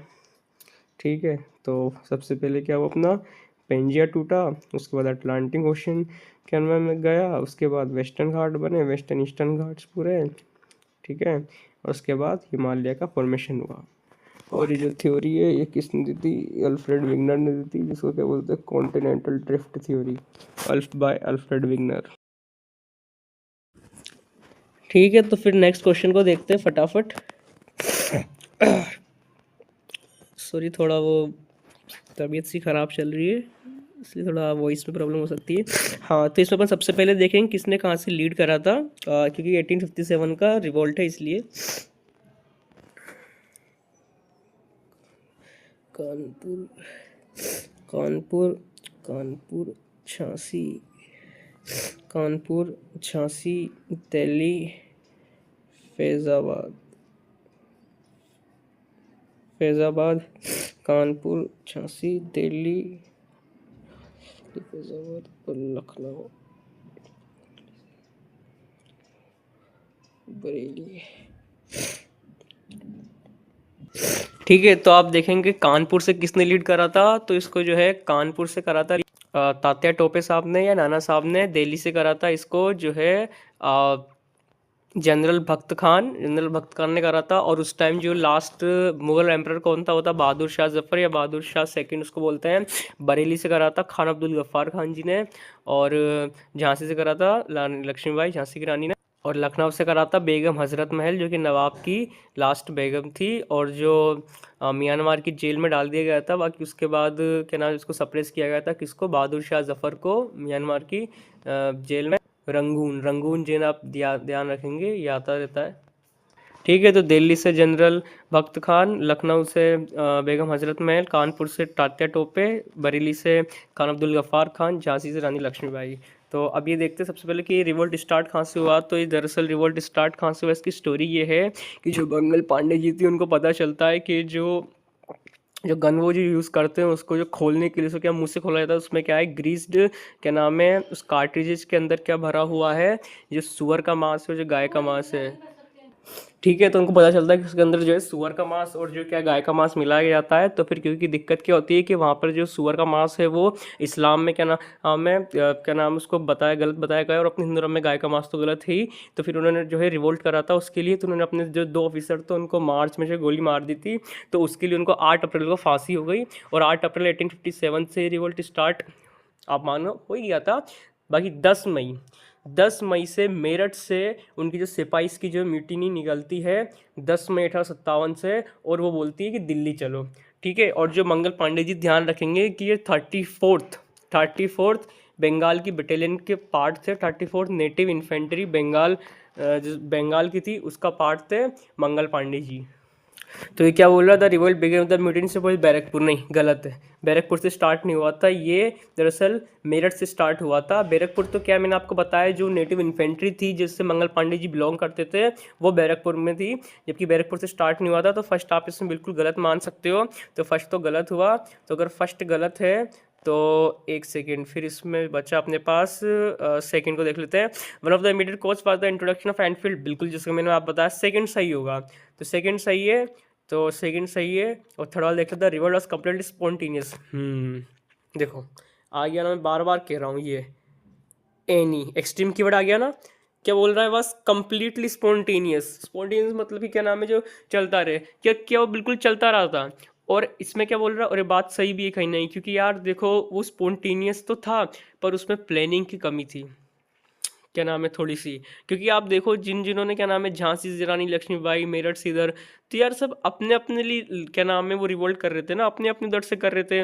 और दिल्ली में तो यार उस बहादुर शाह की क्या ही बात करो, उसने क्या नाम है लास्ट में तो छुप जाता है, भाग जाता है जब उसको पता चलता है कि यार आ ही गए हैं क्या नाम है अब तो ब्रिटिश। ठीक है, तो फिर वही कहीं ना कहीं दिक्कत थी, क्योंकि क्या नाम है ये स्पॉन्टेनियस तो था थोड़ा सा क्या नाम है कहीं ना कहीं, क्योंकि क्या नाम है वो नहीं क्या नाम है उनमें प्लानिंग वगैरह की नहीं थी। तो इसमें मैं इसको ना स्टेटमेंट गलत ही मानूंगा, क्योंकि इसमें लिखा है lagged any element of planning, नहीं यार थोड़ी बहुत तो प्लानिंग थी। क्योंकि आप ये मान सकते हो जब 10 मई 1857 में वो जो सेपोई की म्यूटिनी थी, जब वो दिल्ली के लिए निकलती है तो उनके बीच तो कोऑर्डिनेशन था, उनके बीच तो प्लानिंग थी। तो इसलिए नहीं, इसको मैं मानूंगा गलत, इसको गलत, तो अपना सेकंड ओनली हो जाएगा सही, और ये शायद इसका आंसर। हाँ, जैसे मैंने बोला था the revolt totally belong the क्या नाम है मेरठ से स्टार्ट हुआ था, नॉट कम्प्लीटली स्पॉन्टेनियस, जैसे मैं आपको बताया था एलिमेंट प्लानिंग थोड़ा बहुत तो था यार, क्या नाम है ऑब्वियसली क्या नाम उनके बीच में प्लानिंग वगैरह का। चलो तो सेकंड क्वेश्चन देखते हैं फटाफट। तो आईएनसी क्या कह रहा बोल रहा है ये एक सेकेंड, हाँ बिल्कुल सही, द फर्स्ट सेशन आईएनसी के नाम प्रेसिडेंटेड बाय द वोमेश। ठीक है, क्या नाम जो फर्स्ट सेशन था कांग्रेस का, कांग्रेस कब बनती है 1885 में, और उस टाइम क्या नाम वाइसरॉय या गवर्नर जनरल ऑफ इंडिया कौन था अपने टाइम का, वो था अपना डफरिन सर डफरिन, क्या नाम उसको। और क्या था जो डफरिन था उसने, और सॉरी एक चीज़ और ध्यान रखें कि 1857 का जो रिवोल्ट था उसके बाद से जो ब्रिटिश ने east India company complete abolish कर दिया था, और उस टाइम पे जो अपना गवर्नर जनरल ऑफ इंडिया था उसको वाइसरॉय बनना दिया था, वाइसरॉय ऑफ इंडिया। तो फर्स्ट कांग्रेस का सेशन होता है अपना ये इसमें बॉम्बे में, उसके बाद सेकंड होता है 1886 में, और थर्ड होता है 1887 में। और उसको फर्स्ट कांग्रेस के सेशन को क्या नाम प्रिसाइड किया था किसने, वोमेश चंद्र बनर्जी, बॉम्बे में। उस टाइम कितने लोग थे, 72 लोग थे उस टाइम, 72 लोग थे, जो कि पहले पूना में होना था लेकिन वहाँ पर जो प्लेग फैल गया था, इसलिए उसको फिर जो बॉम्बे में करा। सेकंड कांग्रेस सेशन 1886 में हुआ था, उसको बदरुद्दीन तैयब जी ने प्रिसाइड किया था, और वो कहाँ पर हुआ था, वो कलकत्ता में हुआ था। और थर्ड मद्रास में हुआ था, जिसको फिर बाद में जॉर्ज जूल ने प्रिसाइड किया था, और वो क्या नाम है फर्स्ट क्या नाम है अंग्रेज भी था जिसने क्या नाम कांग्रेस सेशन को प्रिसाइड किया था। और जो क्या नाम जो फर्स्ट सेशन हुआ था कांग्रेस में, उन्होंने लाला लाजपत राय जी ने एक थ्योरी दी थी, breaking the safety wall theory, याद रखेंगे।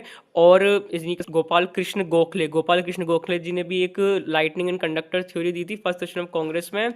और सेकंड सेशन ऑफ कांग्रेस जो हुआ था 1886 में, बदरुद्दीन तैयब फर्स्ट मुस्लिम थे जिन्होंने कांग्रेस के किसी सेशन को प्रिसाइड किया था, और वो होता है 1880 7 में, और थर्ड सेशन होता है 1888 में, जिसको जेम्स जूल ने, क्या नाम है, जॉर्ज जूल ने प्रिसाइड किया था, और फर्स्ट अंग्रेज था जिसने, क्या नाम है, कांग्रेस की सेशन को प्रिसाइड किया था। और अपने जो दादा भाई नौरोजी थे वो फर्स्ट इंडियन थे जो कि, क्या नाम है, पार्लियामेंट का, क्या नाम है, पार्ट बने थे प्रिसाइडिंग ऑफिसर में, जिन्होंने बहुत सारी बुक्स लिखी, जैसे कि, क्या नाम, poverty and the British rule of India. एक बुक, बड़ी फेमस बुक है, याद रखें, poverty and the British rule of India, किसने लिखी थी? दादा भाई नौरोजी ने। ठीक है, तो ये क्या बोल रहा है, the INC the moderate believe in constitutional, बिल्कुल जो मॉडरेट्स थे उनका क्या था, पीपीपी, पहले प्रेयर, फिर पिटीशन और देन प्रोटेस्ट करेंगे। और जो रेडिकल्स थे, रेडिकल्स का क्या था, पहले कि वो प्रोटेस्ट करेंगे, डायरेक्ट कोई प्रेयर पिटीशन नहीं करेंगे। तो मॉडरेट्स करेंगे पहले प्रेयर, फिर पिटीशन देंगे उनको, और उसके बाद करेंगे protest. The INC demanded complete independence from, नहीं नहीं नहीं, ये गलत है। आईएनसी ने पहले ही फुल इंडिपेंडेंस की डिमांड करी थी। ये लाहौर के सेशन में आया था 1929 में, लाहौर का सेशन होता है। रावी नदी किनारे सबसे पहले अपना इंडियन फ्लैग फहराया जाता है। किसके द्वारा प्रिसाइड किया था उस सेशन को? जवाहरलाल नेहरू ने। और वहाँ पर उन्होंने डिमांड करी थी कंप्लीट इंडिपेंडेंस की 1929 में। 1885 से वो कंप्लीट इंडिपेंडेंस की डिमांड में नहीं थे। ठीक है, तो ये वाला हो जाएगा गलत। तो बस थर्ड काटो फिर। तो 1 and 2 ओनली। हाँ, जैसा कि INC didn't demand for independence 1885 that come in 1930 का जो सेशन था। और ध्यान रखेंगे जो फर्स्ट इंडिपेंडेंस डे मनाया गया था रावी नदी के किनारे 26 जनवरी 1930 को। 26 जनवरी 1930 को first independence day of India मनाते हैं अपन। ठीक है, लाहौर के सेशन में इसको प्रिसाइड किया था, ये ध्यान रखेंगे। ठीक है, तो फिर नेक्स्ट क्वेश्चन को देखते हैं कि it is a federal constitution with a unitary basis. ठीक है, बिल्कुल सही है। It is a federal constitution with unitary basis. ठीक है, अपने यहाँ पर क्या इंडिया में फेडरल फॉर्म ऑफ गवर्नमेंट है, जैसे कि अपने पावर का डिवीजन है। देखिए, स्टेट को अलग मिली हुई है, क्या नाम, यूनियन को अलग मिली है। लेकिन थोड़ा सा यूनियन को थोड़ा सा बायस है, क्योंकि ऑब्वियसली क्या नाम है, ये पता चलता है जो अपनी यूनियन गवर्नमेंट है, यानी जो क्या नाम है सेंट्रल गवर्नमेंट है, उसको ज़्यादा पावर है। कहाँ पता चलता है अपन को? सेवंथ शेड्यूल में पता चलता है अपन को। सेवंथ शेड्यूल में क्या नाम है, अपने पास 3 लिस्ट है। कंकरेंट लिस्ट हो गई, अपनी स्टेट लिस्ट हो गई, और क्या बोलते हैं अपनी यूनियन लिस्ट हो गई। ध्यान रखेंगे कि यूनियन लिस्ट में पहले 97 सब्जेक्ट थे, अब वो 100 हो गए। कंकरेंट लिस्ट में 47 सब्जेक्ट थे, 51 हो गए। और जो स्टेट लिस्ट थी उसमें 66 सब्जेक्ट थे, वो रिड्यूस हुए हैं, वो गई 61। ठीक है, स्टेट लिस्ट में कितने हो गए? 61 हो गए। कंकरेंट में 51 हो गए, और अपनी जो यूनियन लिस्ट है उसके अंदर 100 सब्जेक्ट हो गए। ठीक है, और आप ध्यान रखेंगे कि यहाँ पे क्या है, it provide parliamentary system for the government British. बिल्कुल से ब्रिटिश से अपन ने क्या क्या लिया है? आप बोलेंगे मार्शल लॉ को लिया है, पार्लियामेंट्री फॉर्म ऑफ गवर्नमेंट को लिया है, और अपन ने सिंगल सिटीजनशिप, ध्यान रखेंगे, अमेरिका से नहीं लिया, अपन ने ब्रिटिश से लिया है। ठीक है, parliamentary form government, martial law, single citizenship. और यहाँ पर क्या नाम है, एक चीज़ है, पर जो अपनी जो लिस्ट है ना, जो स्टेट लिस्ट है, तो स्टेट लिस्ट पावर बना, उसके पास पावर है, वो लो बना सकता है। सॉरी, जो यूनियन लिस्ट है उसके पास पावर है कि वो कंकरेंट और स्टेट दोनों पर क्या नाम है, लो बना सकता है, पर स्टेट के पास पावर नहीं है। यूनियन के पास कैसे पावर है, किन किन फॉर्म से पावर है? पहला, जब 2 या 2 से ज़्यादा स्टेट उनको बोल दो कि हमारे लिए बना दो, तो भाई साहब अपना जो यूनियन लिस्ट है वो बना देगा। दूसरा, इमरजेंसी लगी हो। इमरजेंसी में भी कौन सा आ जाएगा अपना? एक तो 356 आर्टिकल वाला, यानी प्रेसिडेंट रूल। जब प्रेसिडेंट रूल लगा हो, फाइनेंशियल इमरजेंसी कोई सी भी लगी हो, तो बना देगा 2 से ज़्यादा स्टेट बोले। जब इंटरनेशनल कोई अपनी ट्रीटी है उसके रिगार्डिंग कुछ करना है, तो उस पर भी जो है अपना यूनियन लिस्ट स्टेट पर सब्जेक्ट बना सकता है। और उसके बाद लास्ट आता है, अगर राज्यसभा क्या नाम है, स्पेशल मेजोरिटी से कोई बिल को पास कर दे, तो भी यूनियन स्टेट के ऊपर लॉ बना सकता है, पर स्टेट के पास कोई पावर नहीं है लॉ बनाने की। ठीक है, और बाई कैमरल लेजिस्लेचर, ये भी अपन ने जो है ब्रिटेन की क्या नाम है, उससे पार्लियामेंट गवर्नमेंट से बोरो किया है। और उसके बाद आप देखेंगे कि जो अपना कनाडा से क्या लिया है, कनाडा से अपन ने जो रेसिडुअरी फॉर्म ऑफ पावर, बहुत पूछता है, residuary form of power, appointment of governor by state legislature, appointment of governor by state legislature, और residuary powers of Indian parliament, ये अपन ने कहाँ से बोरो किया? कनाडा से।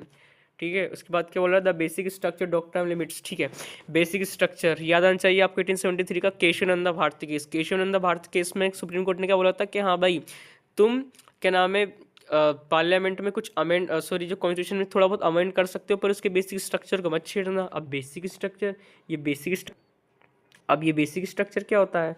तो बेसिक स्ट्रक्चर में मैं आपको बताऊं, तो बेसिक स्ट्रक्चर में आ जाएगी आप तो इंडिपेंडेंस ऑफ जुडिशरी याद कर लेना। और क्या है उसके अंदर? डिवीजन ऑफ पावर, और उसके अंदर डिवीजन ऑफ पावर है, इंडिपेंडेंस ऑफ जुडिशरी है, ये सब बेसिक स्ट्रक्चर में आएगा। जो केशवचंद्र भारती केस में सुप्रीम कोर्ट ने बोला था कि आप अमेंडमेंट कर सकते हो कॉन्स्टिट्यूशन में, उसके बेसिक स्ट्रक्चर को हट नहीं करना। तो आप अगर कभी आ जाए तो आप इसको कैसे बताएंगे, वो वैसे बताएंगे, सब ऑल ऑफ द वो मार्क कर देना। मोस्टली केस में आपका सही हो जाएगा बेसिक स्ट्रक्चर रिगार्डिंग क्वेश्चन में, ठीक है। और एक बार मैं इमरजेंसी को रिकवर कर देता हूँ। 356 में अपनी है स्टेट इमरजेंसी, जिसको प्रेसिडेंट रूल बोलते हैं, ठीक है। और उसके बाद अपनी जो है 365, वैसे 365 के अंदर क्या है, कोई इसमें कोई इमरजेंसी नहीं। इसके अंदर ये है कि अपना जो यूनियन है वो क्या नाम है स्टेट के मैटर में कर सकता है, बिल्कुल कोई लॉ बना सकता है। अगर कुछ वो डायरेक्शन दे रहा है स्टेट को करने के लिए, कुछ नहीं कर रहा, तो उस पर फिर वो जो है लॉ वगैरह बना सकता है। और उसके बाद आती है अपनी 360 में आती है अपनी फाइनेंशियल इमरजेंसी, जो अभी तक कितनी बार लगी है, एक भी बार नहीं लगी है अपने क्या नाम है इंडिया में, ठीक है। बाकी 365 की जो एजेंसी है वो क्या नाम है लगती रहती है। मणिपुर में सबसे ज़्यादा बार लगी है 11 बार, और सबसे पहले लगी थी पंजाब में, ठीक है।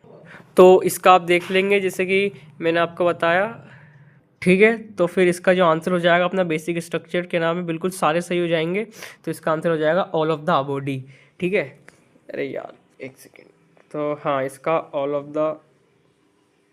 इसके बाद अपन देखते हैं जो 5 ईयर प्लान। तो 5 ईयर प्लान देखेंगे, जो फर्स्ट 5 ईयर प्लान था वो कब स्टार्ट हुआ था। जो फर्स्ट 5 ईयर प्लान था हुआ था 1951 से लेकर 1956 तक चला था। उसके बाद 1957 से चल गया था 1962 तक, सॉरी 1956 1961 तक सेकंड, और ऐसे चला था 1961 से 66 थर्ड 5 ईयर प्लान ऐसे चले थे। फर्स्ट 5 ईयर प्लान में अपना गोल क्या था, अपना एग्रीकल्चर को क्या नाम है प्रमोट करना था, ये गोल था। और ये हेराडोवाल मॉडल पर बेस्ड था अपना जो है फर्स्ट 5 ईयर प्लान। और सेकंड 5 ईयर प्लान था वो महालनोबिस मॉडल पर बेस्ड था, बिल्कुल सही है। और उसमें हेवी इंडस्ट्रीज़ को क्या नाम है फॉर्म करना था। उसमें क्या नाम है मेजर स्टील प्लांट्स लगाए गए थे। कहाँ का लगाए गए थे, मेजर स्टील प्लांट्स लगाए गए थे, ठीक है। जो कि अपन लगाया गया था रौरकेला में, एक भिलाई में, और एक अपना कहाँ पे दुर्गापुर में। तो रौरकेला, भिलाई, दुर्गापुर। रौरकेला में आप इसे क्या नाम है कि केला जर्मनी के साथ मिलकर केला खाया था, तो उसको जर्मनी की हेल्प से। और जो भिलाई यानी पिलाई किसकी कही थी अपन ने, पाकिस्तान की, रशिया की हेल्प से, या फिर यूएसएसआर बोल सकते हो। और जो दुर्गापुर में जो दुर्गा जी की माता जी पूजा करी थी अपन ने यूके यानी अमेरिका के साथ। तो याद रखेंगे दुर्गापुर अमेरिका के साथ, भिलाई पिलाई की थी अपन ने जो पाकिस्तानी रशिया की हेल्प से, और रौरकेला में केला खाया था जर्मनी के साथ। बाकी आप ये भी दे सकते हो कि केला अपन ने उसकी जी में डाल दिया, ठीक है, थोड़ा उससे। और बाकी की जो है अपना भिलाई है वो रशिया या सोवियत यूनियन, या फिर अपना जो यूएसएसआर, और दुर्गापुर यूनाइटेड किंगडम यानी अमेरिका। और ध्यान रखेंगे एक और चीज़ की, जो 11th अपना जो क्या नाम है 12th अपना जो था प्लान क्या नाम है 5 year plan, last 5 year plan था, क्योंकि उसकी ड्यूरेशन थी 2012 से लेकर 2017 में। 2017 में पर अपनी जो क्या नाम है चेंज हो गई थी क्या नाम है गवर्नमेंट 2014 में, तो उसको फिर अबोलिश कर दिया गया। उसके बाद नीति आयोग का 1 जनवरी के नाम में गठन किया गया था। और जो अपना 11th जो अपना क्या नाम है और 12th अपना 5 ईयर प्लान, इनमें क्या क्या था इनका थोड़ा डिफरेंस देख लेंगे, ठीक है। तो आप ध्यान रखेंगे जो 11th था उसका क्या नाम है 11th 5 ईयर प्लान का क्या था गोल, उसका था inclusive and exclusive growth of India. और जो 12th 5 ईयर प्लान था उसका टारगेट था इंक्लूसिव, एक्सक्लूसिव, और साथ में एक वर्ड और जुड़ गया था sustainable, inclusive and exclusive growth of India. और 11th का था inclusive exclusive growth of India, जिसकी ड्यूरेशन 2012 से लास्ट 5 प्लान 12 था, 2017 से रखी जानी थी, लेकिन गवर्नमेंट चेंज हो गई 2014 में। और जब से फिर नीति आयोग का गठन हो गया 2014 में। और लास्ट गवर्नमेंट किसकी थी, क्या नाम है, कांग्रेस की थी। उस टाइम प्राइम मिनिस्टर कौन था, डॉक्टर मनमोहन सिंह। तो इसका आंसर जैसे कि बिल्कुल सही है, क्या नाम है, फर्स्ट बिल्कुल सही है एग्रीकल्चर, और सेकंड भी इसका सही है क्योंकि महालनोबिस इस मॉडल पर बेस्ड था। और 12th 5 ईयर बिफोर प्लानिंग को डिसॉल्व बिल्कुल सही था, 12th था। और तो उसके सारे हो जाएंगे। 2000 देखो आप ड्यूरेशन देख सकते हो, 2012-17 लास्ट प्लानिंग कमीशन था, डिसॉल्व 2014 में। और ठीक है, बाकी इसके रिगार्डिंग और बाकी अपन आगे के पिक्चर में कवर करेंगे 5 ईयर प्लान के बेसिस पे जो आते हैं क्वेश्चन को धीरे धीरे करके, ठीक है। तो फटाफट से नेक्स्ट क्वेश्चन को देखते हैं। कहाँ गया ये रहा, ट्राइपार्टाइट स्ट्रगल बिटवीन पाल, गुर्जर, नहीं गलत है भैया। ट्राइपार्टाइट स्ट्रगल था वो किसके बीच हुआ था, पाल, गुर्जर, पृथ्वी और कन्नौज, तीनों के बीच में। क्यों हुआ था, क्योंकि कन्नौज पड़ता था बिल्कुल नॉर्थ इंडिया के बिल्कुल बीच में, तो उधर से क्या उनको साउथ में जाना होता था, कहीं भी जाना होता था, कन्नौज बीच में पड़ता था, इसलिए कन्नौज के लिए क्या ट्राइपार्टाइट स्ट्रगल हुआ था, कन्नौज वालों के बीच में, पाल और गुर्जर पृथ्वी, चोला नहीं थे, चोला के बीच में नहीं हुआ था। तो अपना क्या नाम है, और जो कन्नौज थी वहाँ पर ही हर्षवर्धन की भी कैपिटल हुआ करती थी कन्नौज पर एक टाइम पर। तो इसको आप काटो, तो जैसे आप एक सेकेंड ये काटोगे वैसे आपका क्या हो जाएगा, यहाँ पर डी वाला आपका जो है सही हो जाएगा, टिक, क्योंकि क्या नाम है ए इज़ फॉल्स, तो उसका ट्रू अपने आप हो गया। देखो आर इज़ ट्रू, इसका ऑप्शन मैंने कहा ना इसमें ऐसे हो जाएंगे नाम है, क्योंकि देखो ऑप्शन ही देख लो आप, इसलिए डी वाला सही हो जाएगा। ऑल 3 M to कन्नौज, हाँ सिंबॉलिक रीजन थे, ठीक है। क्या नाम है कन्नौज के लिए आप सबसे पहले मेरे को इनके एम्बलम बताएंगे। जो पांड्यास थे उनका एम्बलम क्या था? पांड्या का एम्बलम था फिश, और जो अपने चोलास थे उनका था अपना टाइगर, और जो चेरा थे उनका एम्बलम था face, sorry bow and arrow. जो अपने चेरास थे उनका था बो एंड एरो, पांड्यास का था अपना क्या बोलते हैं उसको फिश, और जो क्या बोलते हैं अपने जो राजेंद्र जो चोलास थे उनका था अपना टाइगर। इनके एम्बलम थे नीचे जो है क्या नाम है रूल कर रहे थे अपने साउथ में उस टाइम पर। और देखो कल्चर वाला पॉलिटिकल कल्चरल प्रेस्टीज सिटी था, ठीक है। जैसे कि मैंने बताया डोमिनेंस इन नॉर इंडिया, क्योंकि उनका डोमिनेंस करना था पूरे इंडिया में, तो बिल्कुल सेंटर पड़ता था, इसलिए उसको उसके लिए ट्राइपार्टाइट स्ट्रगल हुआ था इन तीनों के बीच में। सो फटाफट से बाकी क्वेश्चन को भी कर लेते हैं। हाँ ऑल इंडस्ट्री मीटिंग, देखो कार्बन क्रेडिट के रिलेटेड, कार्बन क्रेडिट क्या होता है मैं आपको बताऊं तो जो है कार्बन क्रेडिट मिलता है इनको क्या नाम इंडस्ट्रीज़ को, एक कार्बन क्रेडिट मिला तो उसका मतलब है कि 1 टन आप CO2 निकाल सकते हो एक कार्बन क्रेडिट के हेल्प से। अगर वो 1 टन से CO2 ज़्यादा निकालेगा तो फिर उसको फाइन देना पड़ेगा, या तो फाइन दे दे पैसा दे दे, या फिर उसको जो है क्या बोलते हैं किसी और कंट्री से कार्बन क्रेडिट खरीद ले। पर एक कार्बन क्रेडिट मिला है तो मतलब सिर्फ 1 टन CO2 निकाल सकता है, अगर इससे ज़्यादा निकालनी उसको एमिट करना है तो उसको और कार्बन क्रेडिट्स खरीदने पड़ेंगे। तो ये पेरिस का एग्रीमेंट हुआ था, उसमें ये हुआ था। तो the tax level industries inventing बिल्कुल सही, the certificate permitting country organising emit CO2 scheme promoting afforestation बिल्कुल सही है। बाकी UN ने इसको प्रिसाइड किया था अमेरिका में अफॉरेस्टेशन को प्रमोट करने के लिए। Penalty impose by WTO world trade, WTO क्या है वर्ल्ड ट्रेड ऑर्गेनाइजेशन, ये इम्पोज करेगा पोल्यूटिंग रेशंस को। तो करेक्ट आंसर इसका जो है बी हो जाए। एक सेकंड क्या है कंटेस्ट, अच्छा हाँ ये था कार्बन क्रेडिट के रिलेटेड। हाँ तो मैंने आपको बताया सर्टिफिकेशन प्रमोटिंग अ कंट्री, जो ऑर्गेनाइजेशन क्या नाम है क्या नाम है organise to emit a certain amount of क्या नाम है CO2 टैक्स लिमिट क्या नाम है कंडीशन फॉलोइंग बेस्ट डिस्क्राइब। वैसे देखो सारे डिस्क्राइब कर रहे हैं, पर जो बेस्ट ना वो ये वाला चीज़। पहले तो आपको क्या नाम है क्रेडिट लेना पड़ेगा, इसमें तो बात कीजिए पर क्रेडिट लेना पड़ेगा, तो ठीक है क्रेडिट लेना पड़ेगा तो आपको जो है ये हो जाएगा नाम है ऑर्गेनाइजेशन अमाउंट ऑफ CO2, ये वाला बिस्कस का बेस्ट एग्जांपल हो जाएगा। Market based mechanism reducing green house emissions के लिए, एफोरेस्टेशन के लिए, ग्लोबल वार्मिंग को रोकने के लिए इसको यूज़ करते हैं। और लास्ट वाला क्वेश्चन अपना ये स्टैटिक का क्वेश्चन है, तो स्टैटिक का वर्ल्ड एनवायरनमेंट 5 जून को मनाया जाता है, बिल्कुल सही है। इंटरनेशनल वुमेन्स डे 8 मार्च को, पर हेरिटेज डे ये गलत है। हेरिटेज डे आपका मनाया जाता है 18 अप्रैल को, 18 अप्रैल को मनाया जाता है, 18 दिसंबर को नहीं मनाया जाता। ये देखो आप देख सकते हो जैसे वर्ल्ड हेरिटेज 18 अप्रैल है नॉट दिसंबर, तो इसका जो है आंसर हो जाएगा C 1 and 2 ओनली, जैसे कि इंटरनेशनल वुमेन्स डे 8 मार्च, वर्ल्ड एनवायरनमेंट डे 5 जून, ठीक है। और आप बताएंगे नेल्सन मंडेला डेट जो है वो 17 जुलाई को मनाया जाता है, आप थोड़े से डेज को रिकॉल कर लेंगे। और वर्ल्ड जो है टेररिज्म डे वो मनाया जाता है 31 मई को, थोड़े से इंपॉर्टेंट मैं आपको बता रहा हूँ। और इसी के साथ देखेंगे जो वर्ल्ड जो डोनर डे है ब्लड डोनर डे वो 14 जून को मनाया जाता है। और साथ में जो इंटरनेशनल योगा डे है वो 21 जून को मनाया जाता है। और international day against abuse of drugs वो 26 जून को मनाया जाता है। वर्ल्ड ब्लड डोनर डे 17 जून, और वर्ल्ड इंटरनेशनल योगा डे 21 जून, ठीक है। तो आज की वीडियो में इतना ही। अपना ये इसका जो है जीके का मॉक 1 कंप्लीट हुआ है। आने वाली सीरीज़ में अपन जो है मॉक 2 मॉक 3 पूरे 10 मॉक करेंगे, तो आने वीडियो में अपन मॉक 2 करेंगे। So thanks for watching.